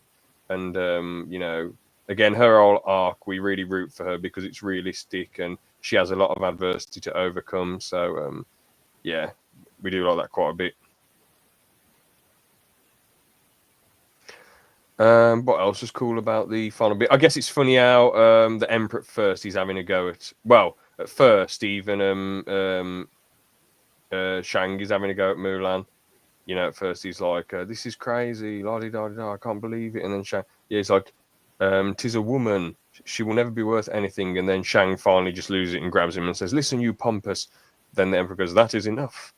And then the Emperor first is saying, "I've heard a big deal about you, Fan Mulan. You stole your father's armor, ran away from home, impersonated a soldier, deceived your commanding officer, dishonored the Chinese army, destroyed my palace, and you saved us all." And everyone bowed to her and showed a lot of respect to her. Except for He Shifu again, who well, he was he forced to bowed once bow, he saw the Emperor bowing. and then when he faints about losing his job, that was quite funny. Yeah. So so obviously we just got past the climax. Mm-hmm. I do want to say a few bits on that actually, real quick. I like how again Shan Yu is beaten through brain, not brawn. Like Mulan outsmarts him and outmaneuvers him. Because like she makes the plan with Mushu and like lures him to a spot where they can hit him with the firework. But also I like how when he like goes to Shang and says, "You took away my victory," and Mulan's like, "No, I did," and like puts her hair up to look like Ping.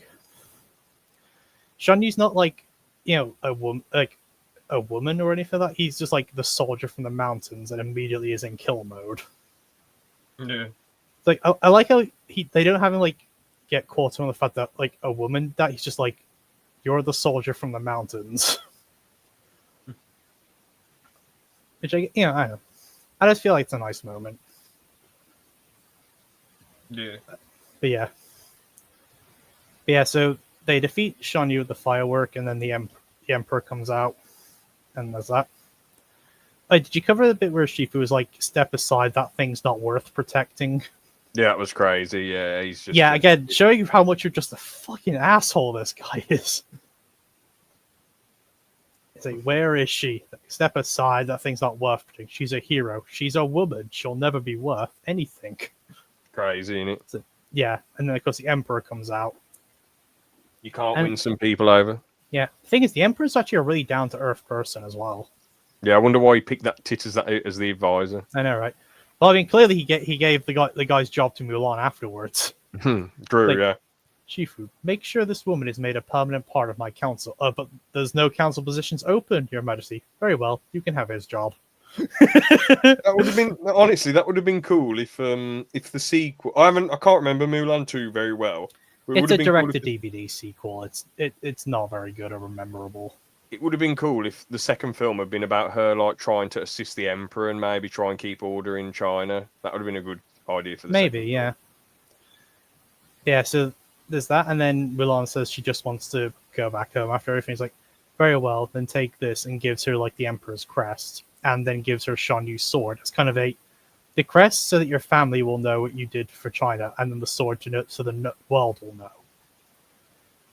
She heads back, and then the Emperor just kind of walks up to, Chang, and is like, I think he brings up the cherry blossom thing again, where like the one that blooms latest is the most beautiful. Chang's like, what? And he goes, "You don't meet a woman like that every dynasty." Yeah, walks away. Basically telling him, "Don't fumble this, man." Mm-hmm. Yeah. So we get back and like Mulan offers like the crest of the Emperor and the sword to her dad as like gifts to honor the family. And I like how her dad, with no hesitation, just tosses them onto the floor and just hugs her, saying the greatest honor was having you as a daughter.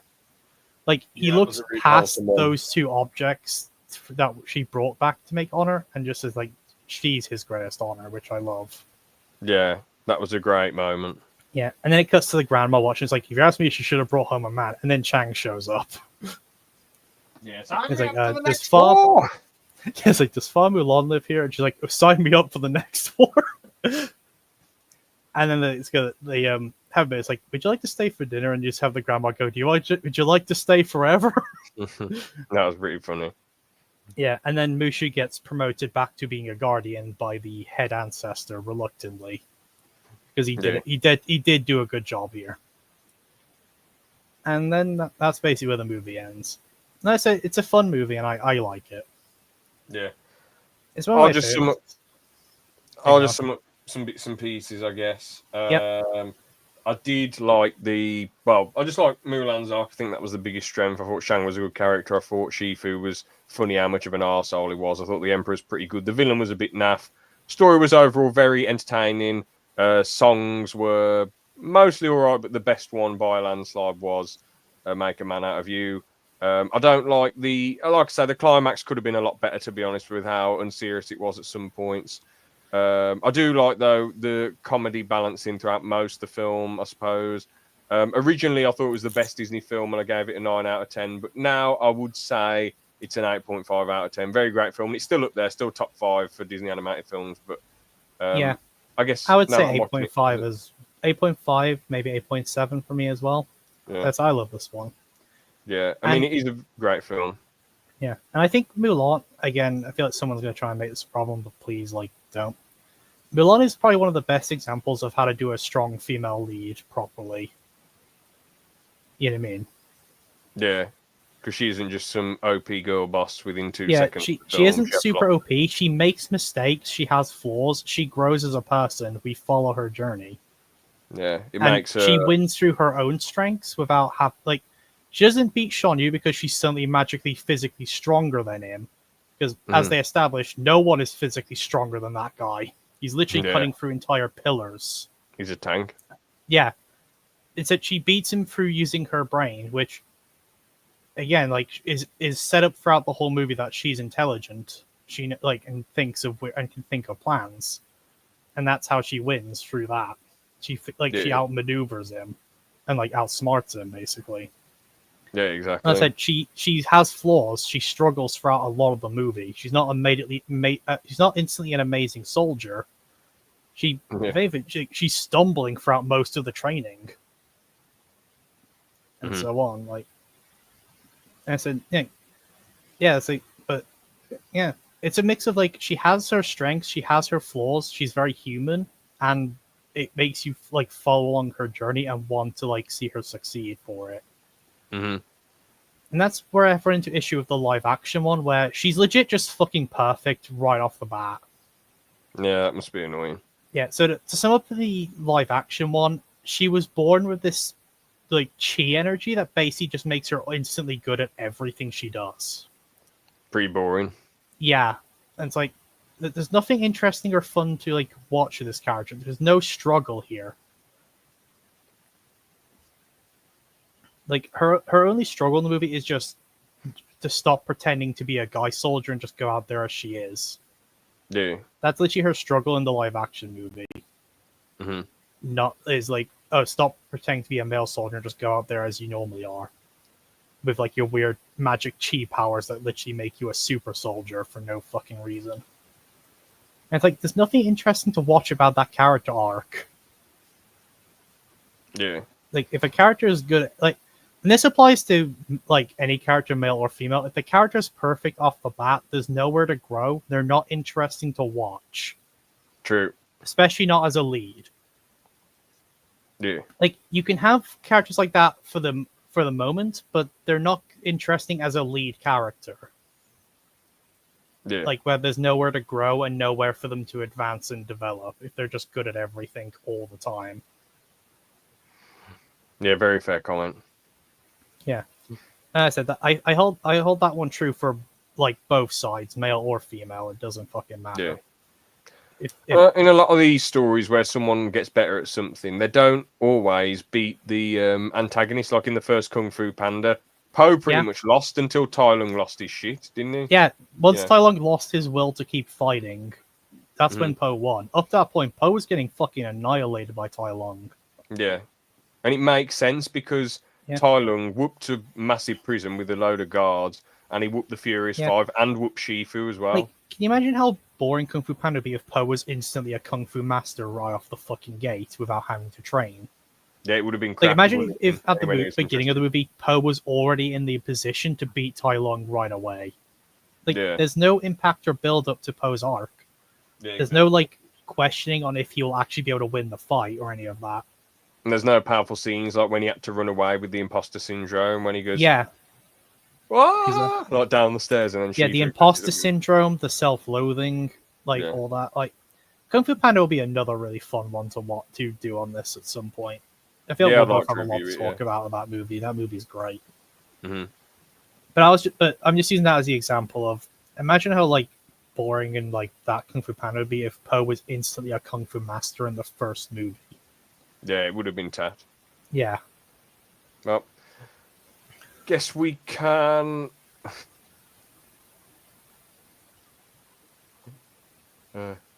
It's from what you can do with StreamYard. Hmm. But yeah, I guess we can nicely wrap up there then. So Yeah. anything If else I'm you want to say before we go? nothing in terms of like a goodbye or farewell. If I'm correct, the next one is that the TV show movies one, or is that, or are we still putting that on the back burner for the moment? Um, to be honest, Obviously, I'm trying I do not to. want to I'm keep trying not to watching. let on which ones we're doing next to Oh build yeah, I do suspense. want to keep watching that show that one of the TV shows is Yeah, based yeah, off. So I think it would probably be best to do Emperor's New Groove and Lion King next. But then after that, definitely do the TV show film. I can't push it back even further. yeah. But I guess the more time you give it, the more chance you have to watch more of that show and see how goated it is. yeah, and then I'll be able to say more interesting stuff about the film, and I'll be able to reference back the show as well, Yeah. which can be interesting. There's actually a handful of like TV show movies that are actually quite good that don't get talked about or appreciated as much as they should. I think. Yeah, To be good to them. But yeah, no, Emperor's New Groove and Lion King will actually be a really fun one because both of those are also really good movies. yeah. Empress New Groove slaps, and Lion King. I did rewatch it recently, and I will rewatch it again for the next review. And it is pretty damn great, but it's a Okay, I know I'm bit gonna get over, fucking crucified for saying this. Lion King bit is overrated. great. I don't think it's the best thing Disney have ever made, like some Same people here. do. I think it's a bit I know overrated, some but people die on that hill of saying Lion King is the greatest thing Disney have ever created. yeah, And it is good. I don't think it's the best thing they've ever made, and I know I'm going to get crucified for saying it. yeah. It's not the film's fault. I think it's overrated. It's more the audience going mad for it, Yeah, and it's still a very great film. But we'll get to that when we get to it, I suppose. yeah, indeed. It'd be boring if we all like stuff the same, and all thought the Yeah, it's same. just Like, unfortunately the way the internet's gone these days. It's a very left, like not left, right, a very like black and white way of looking at it. Of you either despise something or you like it beyond all reason. There's no middle ground where you just like something but have faults with it. yeah, Like there's no middle ground. It's either you hate something's existence or like you worship its existence. There's yeah. just no middle ground anymore. You can be like, I like it, but it's not perfect. I mean, in the SpongeBob reviews that I've done with my mate Liam, his takes, if a lot of the SpongeBob community were watching, they'd be like, "What on earth is this guy on about?" And a lot of the time, I've been like this with his takes. I've been like, "Yeah, it's fine. Yeah, your opinion, your opinion." But then he said chocolate with nuts, and I thought he's just going to think it's an average episode. He said, "I think it's rubbish," and I was like, I was honestly, like, I didn't get annoyed, but I was like, I couldn't believe, like he said, chocolate with nuts was crap and unfunny, and I thought, what? It's not one of the best episodes. It's hilarious. It's a great Yeah, satirical commentary on door-to-door salesman, yeah. and SpongeBob and Patrick getting Including scammed by SpongeBob the Patrick thief. getting scammed by another door-to-door salesman 3 times. Yeah, but then my mate was like, "Yeah, I don't like." That was the closest I got to. Yeah, probably that was the closest I probably got to being annoyed at someone's film or show opinion. But what Yeah, I said was, it would be better if you could say, again, I'm not poo-pooing Liam. He's a great co-host, but it's like, I would have preferred if he had said why he thought it was unfunny, because that is one of the best episodes that they've made of SpongeBob. That is top yeah. 10 stuff. So I'd like to know why he thought it was not entertaining, why he thought it was not funny, and what was bad about the jokes, rather than just saying unfunny. I found it unfunny. It's like, I okay, but think it comes down to if a person just says it's unfunny or something, but don't actually give the reason, it starts to come across with, okay, are you just hating on this thing because everyone else loves it, or do you genuinely have a dislike? I think Liam isn't that sort of person. I think the way he judges. I don't know. I I mean, don't you've know only Liam, met so him. You you only know met him. him once on a pub session, but so like you say, you don't know him very well. But I think from Liam's perspective, if I have to be honest and try and analyze it, I think he thought that. I think he thinks. I think he rates SpongeBob episodes and cartoons in general, like on how much they make him laugh, rather than it being a good story. So if he Uh, doesn't laugh at an episode in his head, I think he just thinks it's crap or not very good. But for me, there's a lot of episodes that I don't laugh at of SpongeBob, but I think the story is very good. And The way that the dialogue and the way the characters interact is very engaging. So it will be a good episode for me, even if it doesn't make me laugh. Like the SpongeBob episodes that have made me laugh the most. I mean, when I was a kid, probably the High Kevin one, and the story in that one isn't very good, but like I just found it funny how Kevin kept getting stung and how much of a pompous tit he was. But it definitely isn't anywhere near the best episode, but it made me laugh a lot as a kid. Yeah. But anyway, we should probably call this down because we've been at this for over 2 hours now. Call it a day. So thank you all for watching. Take care. Have a good one. All we got to say for today. All the best. Oops. Oh, I bloody zoomed in on my bloody. Oh crap. How do I zoom? I don't know what I clicked. Oh bloody hell! My screen's gone completely. Oh shit. You're breaking everything. I pretty much have. I don't know how to zoom back out.